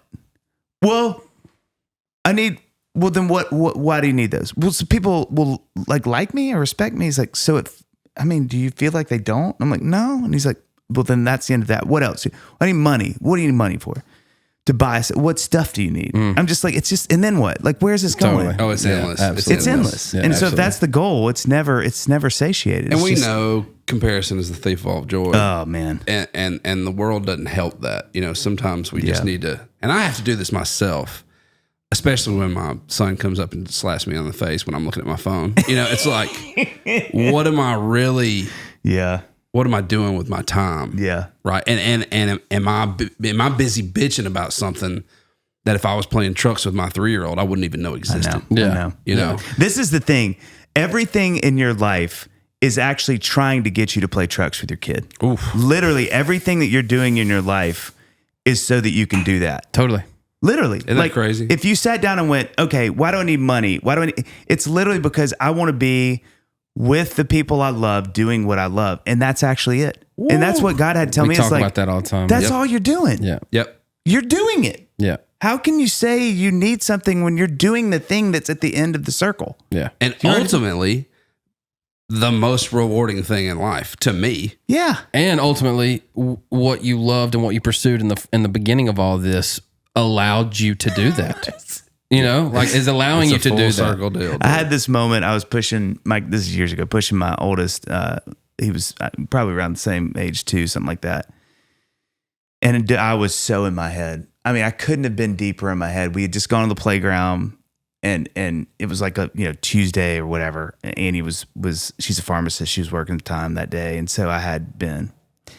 And I was at the bottom of the spiral. Mm-hmm. It was like nothing's working. God, why can't you just bless this stuff, make this stuff? And literally, I mean, short of the voice of God, I remember where I was. I was in front of Rector's house when he lived on my same street, and I was pushing the stroller, and he said, Why do you want all this stuff? And I said, because I just want to be like home. Playing my kids. so I can be home with my kids and my family. And literally he goes, Dave, what are you doing? And I was like, I think I'm good, man. I think I'm just going to keep. But it was like it was a real moment for me of like, Wow. all we're trying to do is play trucks with our kids. All we're trying to do. And if I'm getting that, like what's it's just like, I'm so sorry, God. But yeah, those, I mean, kids to me, it's like such a different, talk about so many things you can't control. Oh. And that you can't. Dude. I'll tell you what's funny. I wonder if y'all have seen this. And they're just like, Oh man. Just the amount of uncaring. Music wise though, let me tell you something. it's fun. It has been really interesting of mine that I play them songs now, like all the time. And I love getting their opinion on stuff. It's because mine are upcoming 8th grade, Oh, yeah. You can tap in. 5th grade, and 3rd. They're borderline demographic. Oh, bro, Yeah. that's it. Yeah. And it's been really funny when I'll get demos back or even my own tunes. I did that with my 3-year-old. It's literally. Well, this was something I I learned. want to hear a new daddy song. That's what she says. This is something I learned. So this is a whole other thing we'll have to talk about, but I did a year and a half where I just listened to Beatles music and made a record. Beatles You're a getting big some Beatles plugs. guy. Big I'm trying to Beatles go on guy. tour with them. I don't want They'll to get tell back you. together. I don't want to tell you I don't like them. I think we talk about overrated bands. Sorry, we talk about bands that the world loves that you necessarily don't vibe. I'm with. okay with that. That's I'm okay with that. That's my number one. And I'm the same way. But I respect the game. Here's the thing. I don't think it's bad. We ain't never. You just don't like them. I just don't get it. We I'm ain't okay never, with it. we ain't never delved in for a year and a half on them either. So I'm not gonna like delve in a year and a half on something I don't like. I did a year and a half of that. That'd be like me listening to Dave for a year and a half. I dare you. Please do. I did from like freshman to need some new sophomore boots, year you in know high what I'm school. I've already been there. Touche. Bring But- on the show, dude. Yeah. God, could you? It's a whole other conversation. But I just listened to that for a year and a half. made a record, wrote and produced a record by myself called Featherbrain Wealth Motel. That's my sort of like I like that tribute one. to the Beatles. But my thing, I learned a million things from them in that year and a half from the Beatles. But one of the things was, I mean, it was a huge takeaway for me was, I think a huge reason that their music is so universally loved is because kids love it. Because I'm not kidding, that was the only music I listened to. I literally, that's the only. So if the kids were in the car with me, that's what we listened to. And I was amazed. We'd listen to a song and it became a little game I'd do just to myself where I'd turn it off and I'd let it be still. And they would sing, first time they'd hear a song, they'd be singing it immediately. Yeah, no doubt. And I went, well, hold on now. Oh, so to your point about demo, they're a demographic for the Beatles. And so then I was like, oh, I've been missing, because I've always thought about my music as being like, it's going to be a little more elevated. So I'm okay if kids don't like it. I'm not trying to do that. But that year and a half for me was like, oh, I may have been getting this wrong. And so now, because they'd listen to stuff and be like, can y'all sing that to me? And be like, Strawberry Fields Forever. And I was like, good Lord, man. And that's a weird song. That's not even one of the ones you like. Yellow Submarine makes sense. But yeah. So it made me start playing songs for my kids. And so much of that record, there were numerous songs that I added because they were like, I love that, Dad. Really? Or cool. even more, I would just do that thing where I'd turn the radio, I'd play my I'd be working on it. I'd be like, and I'd hear them sing it. And I'd be like, all right, like check, that's going in there. Interesting. And I do Okay. it with demos and stuff now too. So as a connoisseur, for me, Yeah. a guy, listen, I bet if we listed out 100 bands that we loved, Yeah. 98 of them would be the same. Yeah. Well, all these records, I'm like, it makes Yeah. me so happy. So what are the songs? What would you advise a guy? Because I'll do it. Because I want to understand it. Yeah. And part of me enjoys the plight of understanding why someone works. Yeah. What records would you advise me to dive in on? Well, I think more than the records, what I would say is a couple things. Are you talking about just Beatles or Just Beatles, yeah. Yeah. Okay. I think context for them is a big deal because I think you have to understand that. Man, you have asked such a loaded question, but I love that you asked it. Give me it quick because we're already in. Yeah, we're here. They literally started so many things. So this will be crazy to y'all. There really wasn't and hadn't been ever in the history of the world a songwriting duo that were teenagers, that wrote songs together, that were not professionals. So literally Lennon and McCartney arguably were the first people to ever not be Tin Pan Alley, or what's the one in New York, that the Brill Building. That was a thing. They were the first kids to ever kind of go like, hey, we're going to start writing songs together. Two, if you talk to any, and I really mean any, I'll say literally any artist from the next generation. So the Springsteens, the Stings, the John Fogertys, Elton John, you name Michael McDonald, you name an artist.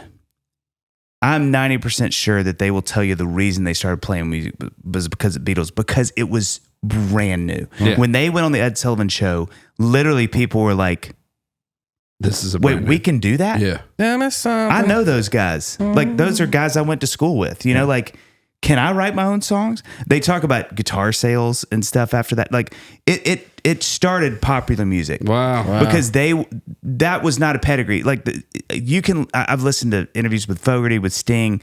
They will tell you our archetype was Buddy Holly. He was an anomaly because he was a little bit like that, but it was Elvis and Frank Sinatra. Yeah. So you had to be good looking. You didn't sing your own songs.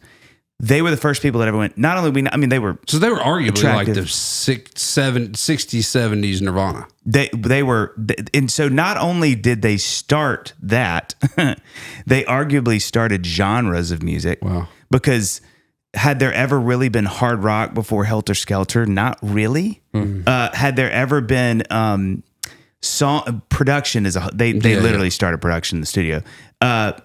So I think to understand why they're so pointed, that's not even dealing with their music yet. It's that they started on stage monitoring shows. Music shows had never been as big as the shows they played, so it created an industry for mega concerts. Wow. TV music on TV was not seen as viable, until the Beatles, and then it was extremely important to everybody following to get their bands on TV. Wow. Magazines were started, movies about musicians. Now that happened some with Elvis, but the Beatles blew that wide open. So they were just the first, contracts were being written that had never been written before because there had never been that much money. So when they came to the scene, I get it. but now that's one thing. Quickly, the music. So I need to start at the beginning, essentially. You have to start at the beginning. But musically, what they were doing was so unbelievably intense. There's a really cool thing, if you can find it. It's on YouTube. He was a really famous composer at the time. You know his name. Tchaikovsky. That's him. Beethoven. He'd come back. But I can't remember the guy's name. That's so embarrassing. But he did a special, I think it was on CBS or NBC, where he literally sat with this major network and said, we're going to talk about the Beatles for 30 minutes. And this is when they were like, I think this was like Rubber Soul or this is way before, all the really cool, crazy stuff.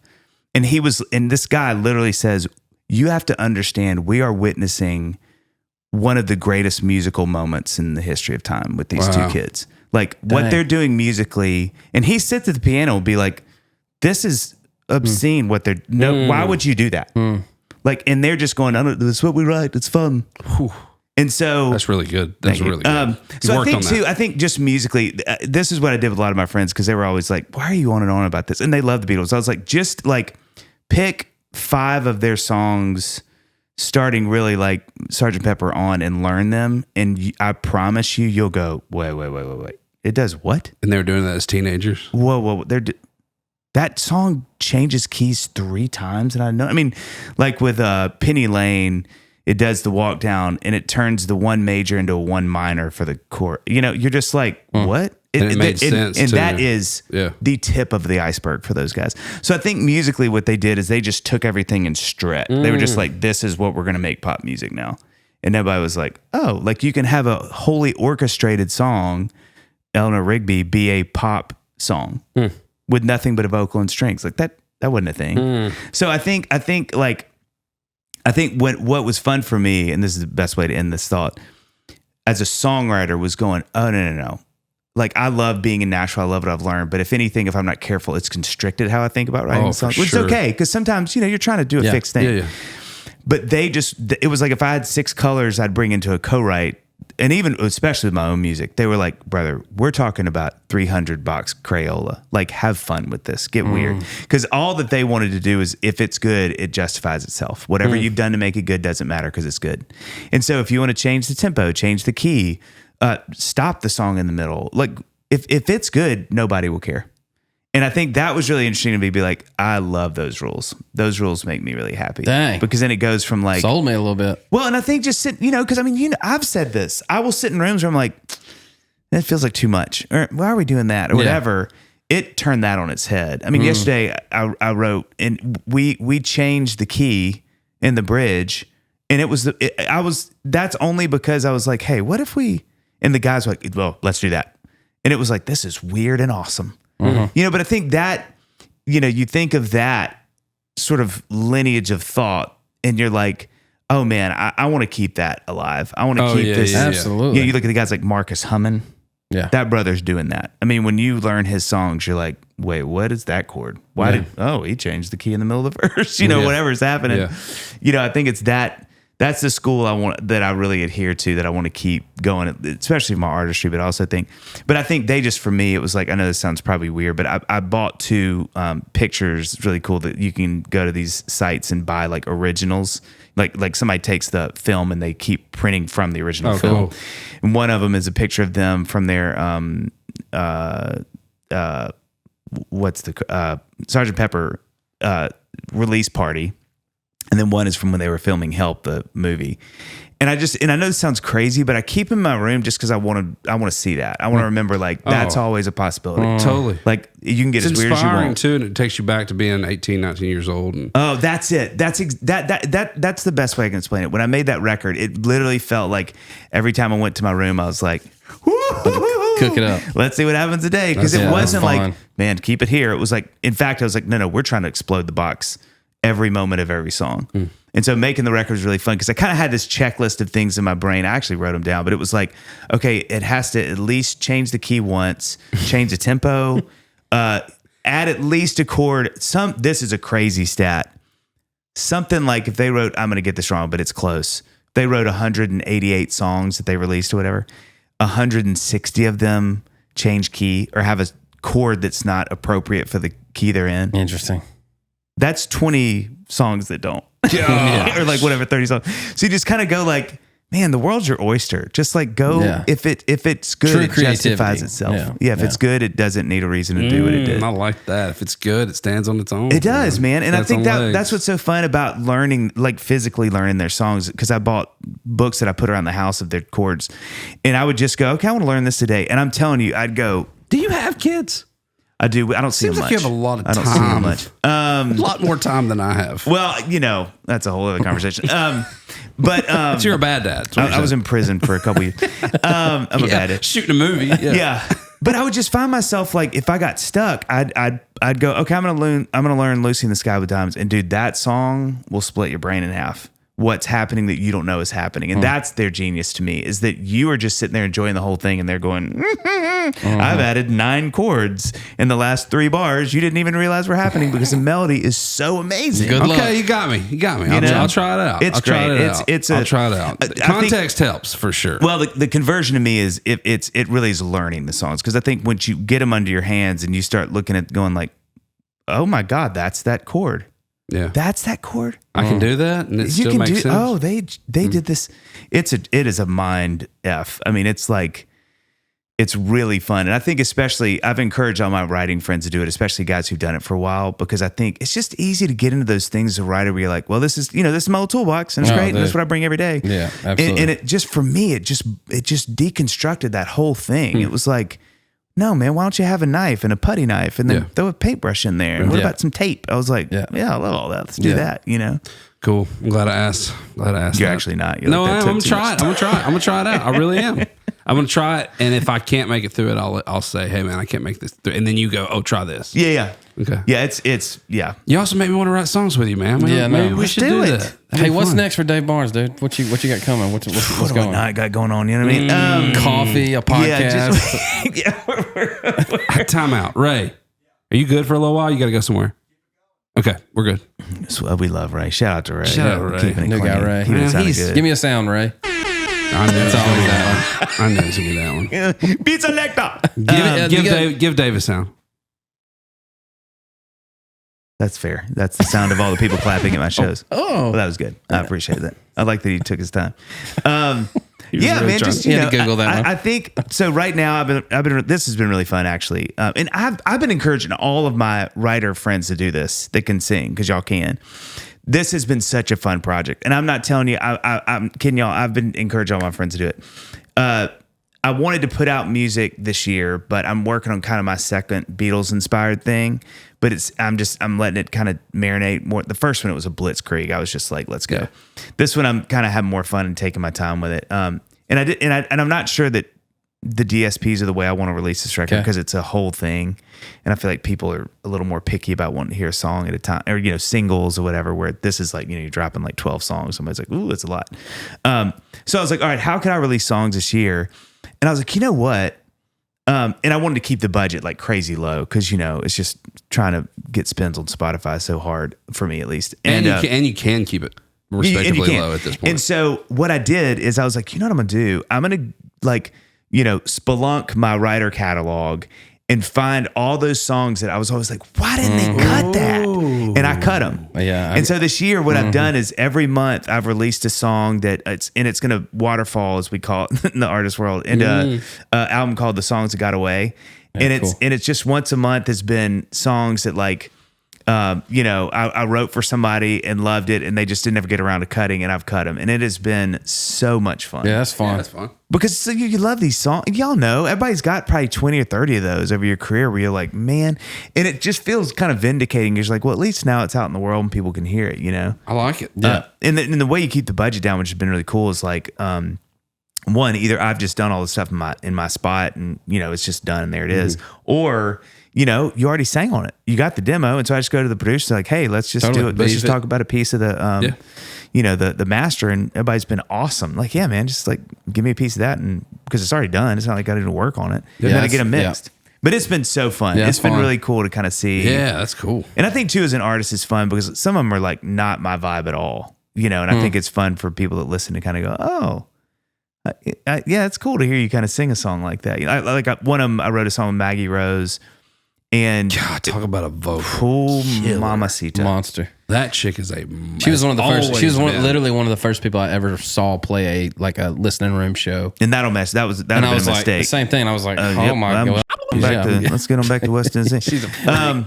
Like in the car before she's done, you're just crying. You told me I was good enough. Right into the elderly home. They're like, you again? You're like, this is the only place I knew to do this. I know I can hit this spot and not kill anybody. Can you just put a little sign that shows that I was here? A little plaque. But like hers, like this is what's so fun about it. So it was written very specifically about a moment in her life. But I love the tune. And I was like, well, God, can I make that? So I changed like a couple lyrics and then I pitched the guitar because I love the guitar take down 4 steps, like whole steps. But I kept the guitar because I was like, I kind of love the part and I like that it sounds a little weird. So it's just things like that. You're like, oh, that's like a weird color to hear it sound like that. But and then I had Duggar play like some steel on. It's so fun. Cool. You just kind of go like, fun, man. Sounds creative. How can I? Well, it's just like, man, it's just like getting things out is so therapeutic. Just like, let's release it and just go and go as opposed to feeling like, so I've been doing those and then, just writing. I mean, I think the thing I'm working on this season of my life with my writing life is like what I said. I just really want to be able to be the best version of, God, this is nauseating to hear myself say. I want to be the best version of myself every day. But I think it takes for me a lot of discipline if I'm not careful. It's not always easy to be who I'm supposed to be because I think when you're with such unbelievably gifted people every day, it's easy to kind of find myself leaning and tilting a little, listing a little bit that way. And just to go, I want to bring myself fully to these. And some days that's going to be great. And then some days it's not. And that's okay. As opposed to trying to be the safe middle of it, like compressing everything to the place you're like, that feels most digestible. Experience the highs and the lows. And being totally okay with and be that. okay with them. That's right. Yeah. As opposed to feeling like, I don't know. I've seen, one of the good things about Instagram to me is I've had more and more, and I don't follow any of them, but I'll have more and more songwriter podcasts pop up. And it's just so, I'm always so, like John Bellion was on And the Writer Is, which I love that podcast. And he was just like, oh man, I hear so many no's. And it's just hearing that, you're like, if this guy who is just a monster is hearing that, then I'm going to hear that too. Don't take it so personally. I think that's part, you have to understand that that's not an opposition. It's more of just part of the business and the journey that you're on. That's right. It's like, I mean, I have a few writers that I kind of help along the way. And I got a text the other night he was like, well, I think I know what this means, And I said, well, yeah, but all that is a step. Like, that's right. You don't have to take that and change what you're doing because of what someone else said. Right. Like, you just have to keep doing what you're doing. That's right. And those songs find the right places. And that was what Bellion said that I thought was really cool. I think he said something like, it's like a no for now. Yeah. It's not a no forever, just a no for now. And it'll find its place. Yeah. Meaning, like, obviously that no from that person is no, but the song needs to keep going around. The song still's living. That's right. Yeah. That's right. Because you never know. Evergreen. Yeah. But and I think that's the thing is that everybody, I'll say this in conclusion. I don't know if anybody's ever said this, but I think the thing that's so tricky about what we do, as a songwriter, you think of any other job. I was laughing with my buddy about this the other day, and he's a therapist, and he was like, so what is it like being a songwriter? I was like, all right, imagine this. Today, when you go in to meet with the guy or girl that you're meeting with the council, it's you and another friend of yours who's a therapist and another friend of yours who's a therapist. And you're all helping this person, but it's 3 of y'all. And then the next day, it's going to be another one person, and y'all are, and I was like, so a couple things happen if that's true. one, you've got to sort of divvy your thing up with somebody else. Still same direction.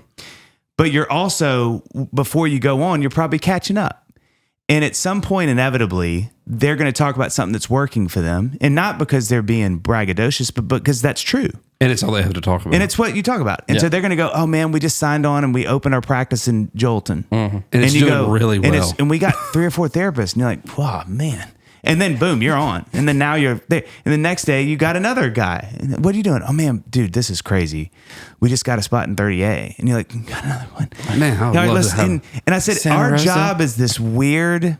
And he laughs hard. He's like, I counsel a lot of art. I've never thought about that. I was like, well, just to give you some sympathy for songwriters, we do this weird thing that no other genre does, or no other, I think, job probably does, where you are every day working with someone different that you're in competition with, but not that day.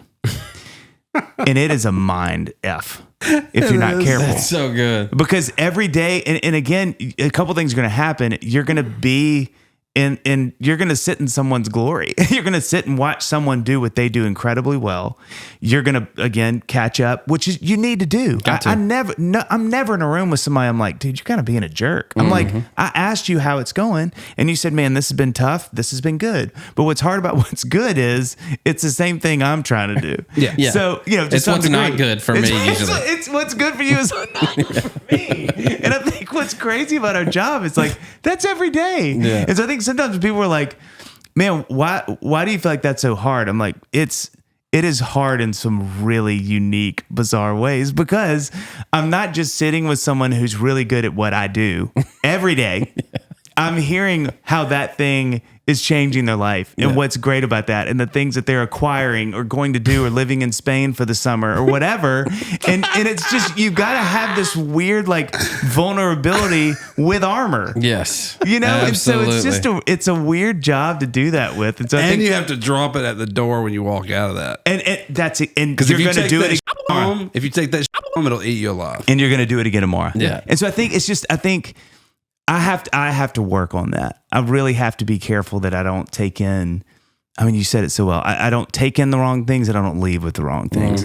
And that takes work for me some days. Just going like, because I love everybody. I mean, I'm so thankful to do this, to sit in rooms with all stars every day.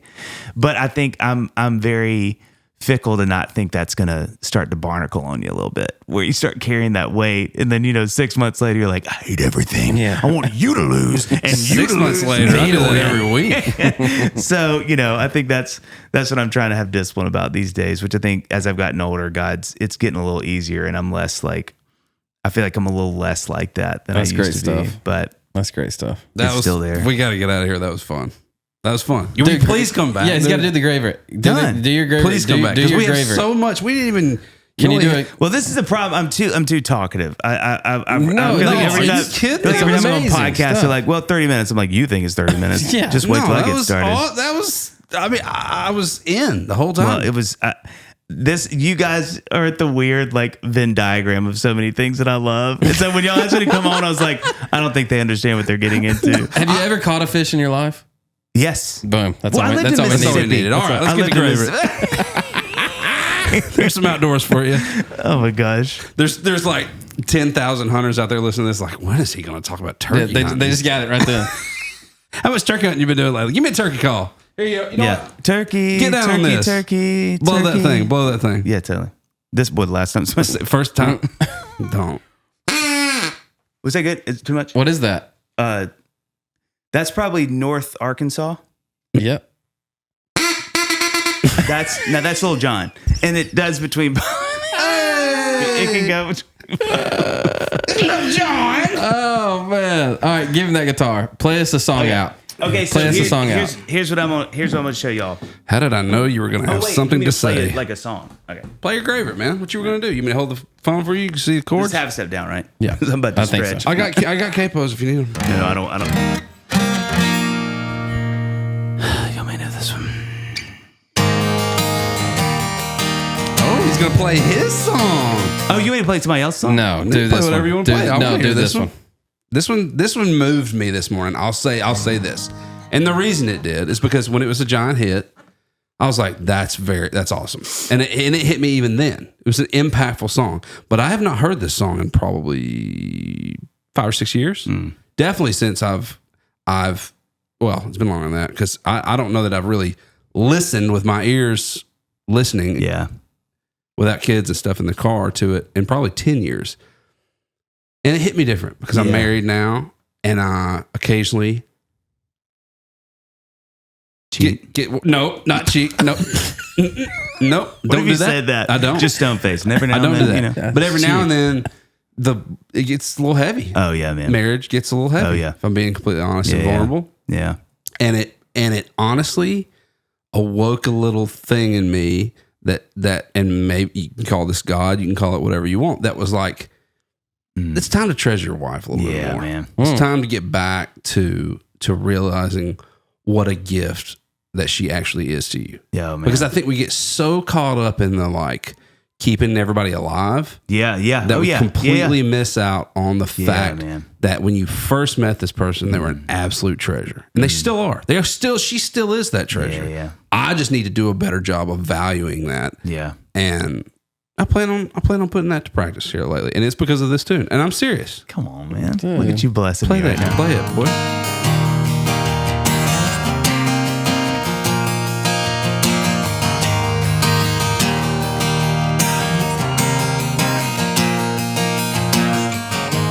I've been working hard, I've made a mess of me. Person that I've been lately ain't who I wanna be, but stay right beside me. Watch as storm blows through and I need you. God gave me you for the ups and downs. God gave me you for the days of doubt, yeah. But when I think I lost my way, there are no words here left to say it's true. God gave me you. Dave freaking. I gotta hear the second verse. I wanna hear the second Barnes. verse. Can you do the second verse? Can you do it? Yep. Come on, we got time. Give me the second verse. That's the one that got me. More you than what we'll see. Divine conspiracy. But you, an angel lovely, somehow fall from me. You'll always be love's great martyr. I'll be the flattered fool, and I need you. Yeah. One more chorus. Come on now. God gave me you for the ups and downs. God gave me you for the days of doubt. God, y'all sound so good. For when I think I lost my way, there are no words here left to say it's true. God gave me boots. Give me them boots, girl. Give me them boots. I only came on this show for the boots, girl. Can I tell you last thing? One of my favorite things about that song is John Singleton. About once a year for like 3 or 4 years after that song came out, he would just text me one word. Tethered. And he'd be like, how in the heck did that this morning. word? Literally, I just get a random, every time he would hear it basically on the radio, it'd just be tethered. That's and beautiful. it would be like, I still don't understand how you got that song.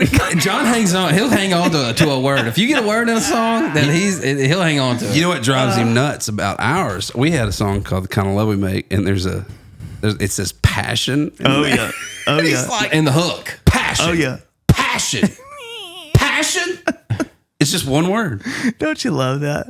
Love Yeah. it. Thank you. Hey, Dude, thank I love you you. guys. You're freaking Thank great, y'all. man. That was a you're blast. brother, dude. I hate that I don't know you more than I even know you, This man. is just the beginning. Come back. Will you come back? Please. You kidding? And give your podcast a plug. Oh yeah, Dadville. Yeah. So we you just left this up so kindly. Mm-hmm. So John McLaughlin and I, but we mentioned. I've been hiding my calamine. I was gonna say, look, Quit John spread. does- They got in my eye earlier. I have to. It itches. You He's guys not gonna have any. I got asthma, dude. Yeah. So we just have people on. It's funny because it started as like a dad like we had dads on, obviously, but it's been fun over the last couple of years. Hey, now we have more and more moms come on, and that's been obviously extremely valuable and helpful. You don't say. Yeah. And so it's really great. I feel so much simpatico with you guys because it's like, it's not the main thing we do, but it's something we love to do.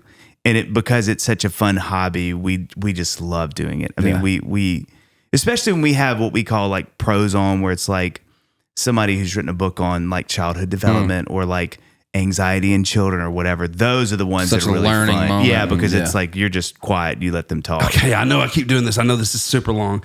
Just can you give us 2 dad tips that you've learned out of your research? Yeah, no, that's it. Thanks for asking that. Pro tip dad tips. Yeah, pro tip. So I think one is you can never take your kids farther than you've gone yourself with yourself.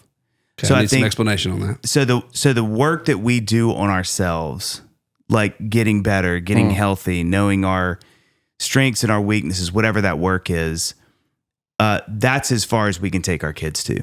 So in other words, like if we don't do that work on ourselves, that's as far as we can go with our kids. Wow. And so I think for me, we had a therapist come on and say that, and I think about that quote so much, like, and it's so motivating to me to get to know, like, why do I struggle to write? Why am I mad at my wife? Why, like, I need to know this stuff. Like, Lord, help me with this. Therapist, help me with this. Like, because I can't offer things to my kids that I don't know myself. And I think especially, man, as we get older and our kids really start to have opinions, and once they get out of the house and they come back in and they go, hey, I've been in the world for a minute. The world says. And I'm walking back in here and it feels different than when I left. And I think I know some reasons why it's a little tricky for me in this house sometimes. Interesting. I have to be able to know my kid, because they will say this to me someday. They'll say, hey, you do a couple things like this and it's tough. If I don't know that about myself, that becomes a fight.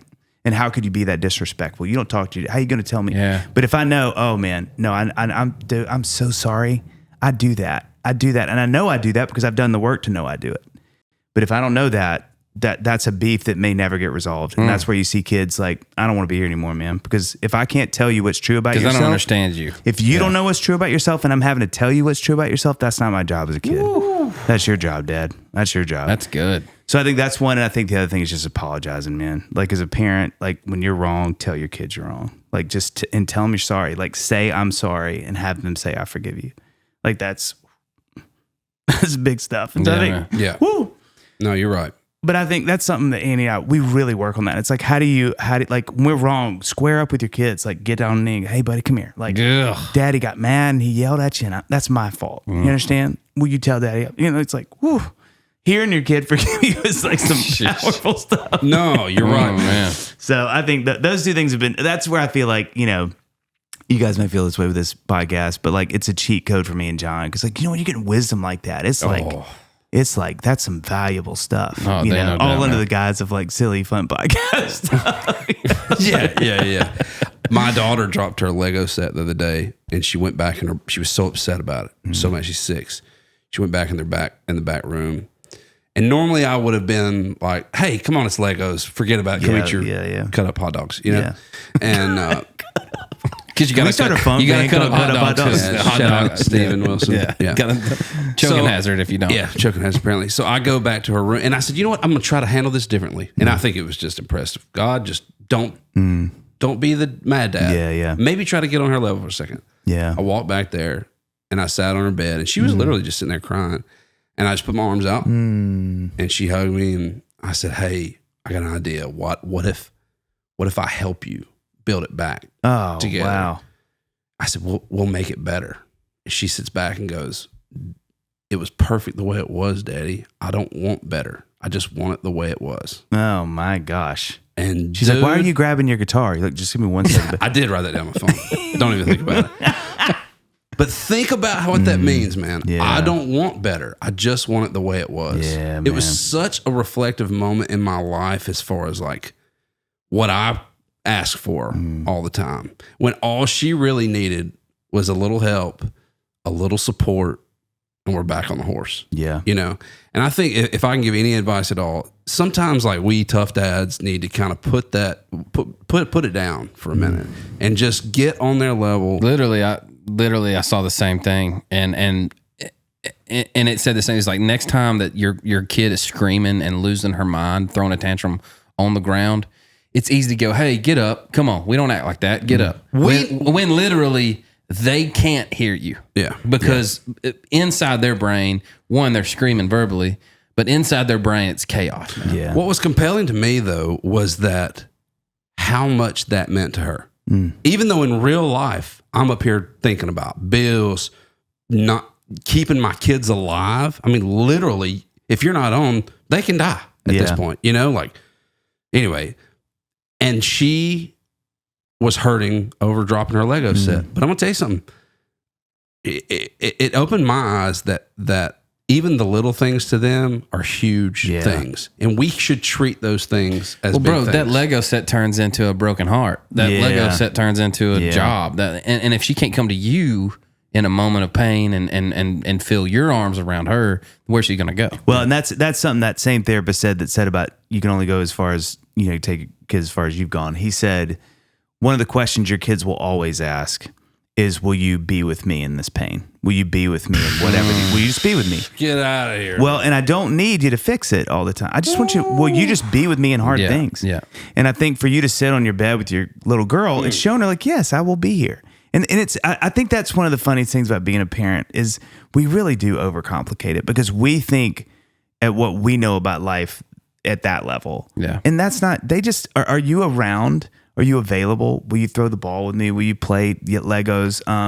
Are you kind to mom? Do you love mom? And they're like, we're good. Mm-hmm. Now we will need more things as we get older, but like those early years, it's like, there's some crazy study that showed that this blew my mind. I think it's the emotional infrastructure of a child is almost, this is crazy, like 90% done by the time that they're 4 months old. And what that infers, which is unbelievable, is that so much of what a child intrinsically feels is by not what they hear. No, that's feeling. What they interpret. Totally. So is dad around? Like, is he mad all the time? Is he cool? Does he seem to be at that tiny little thing?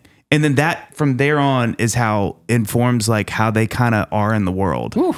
Which you're like, man, which is great. Because I think God's kindness in that, he's like, hey, just like be around. Yeah. And don't like yell or hit them. Yeah. And that's also when they're really, really sweet. Really, really. Yeah. And so it's like, oh, I think I can actually maybe do that. And he's like, yeah, no, you can. I'm telling you, you can. Because like I'm trying to make this as foolproof as possible. Because you guys are idiots. Because honestly, you'll mess this up. It's I think to me, just being around, being available, showing them that they matter. Like, can you? Another thing is like you want to be the expert in your house, Totally. And so that means some awkward conversations. But I mean, like in other words, like I think I am that same guy. His name is Stephen James. He's great, but Stephen was like, you want to be the person that when your kid is like, somebody said a cuss word, and that was kind of weird. Like, hey, Dad. My kid said this yesterday. Is DICK a bad word? I was like, well, you don't want to say it. It just means penis. Ask me that. Don't ask your buddy on the bus that. Don't ask, like, I'm the guy. Right. And so it's not a place of pride. It's just authority. Yeah. So because then they'll go like, hey, my friend was looking at something on his phone and it was like, let's talk about that. Yeah, man, let's talk about it. What did it look like? How did it make you feel? Okay, well, that's why it made you feel this way. And if you can be the authority, they'll keep coming to you about it. Yeah. And I think that's another big thing that's really helpful. Ultimately, that's what we want as dads, is to be the guy that they come to. That's right.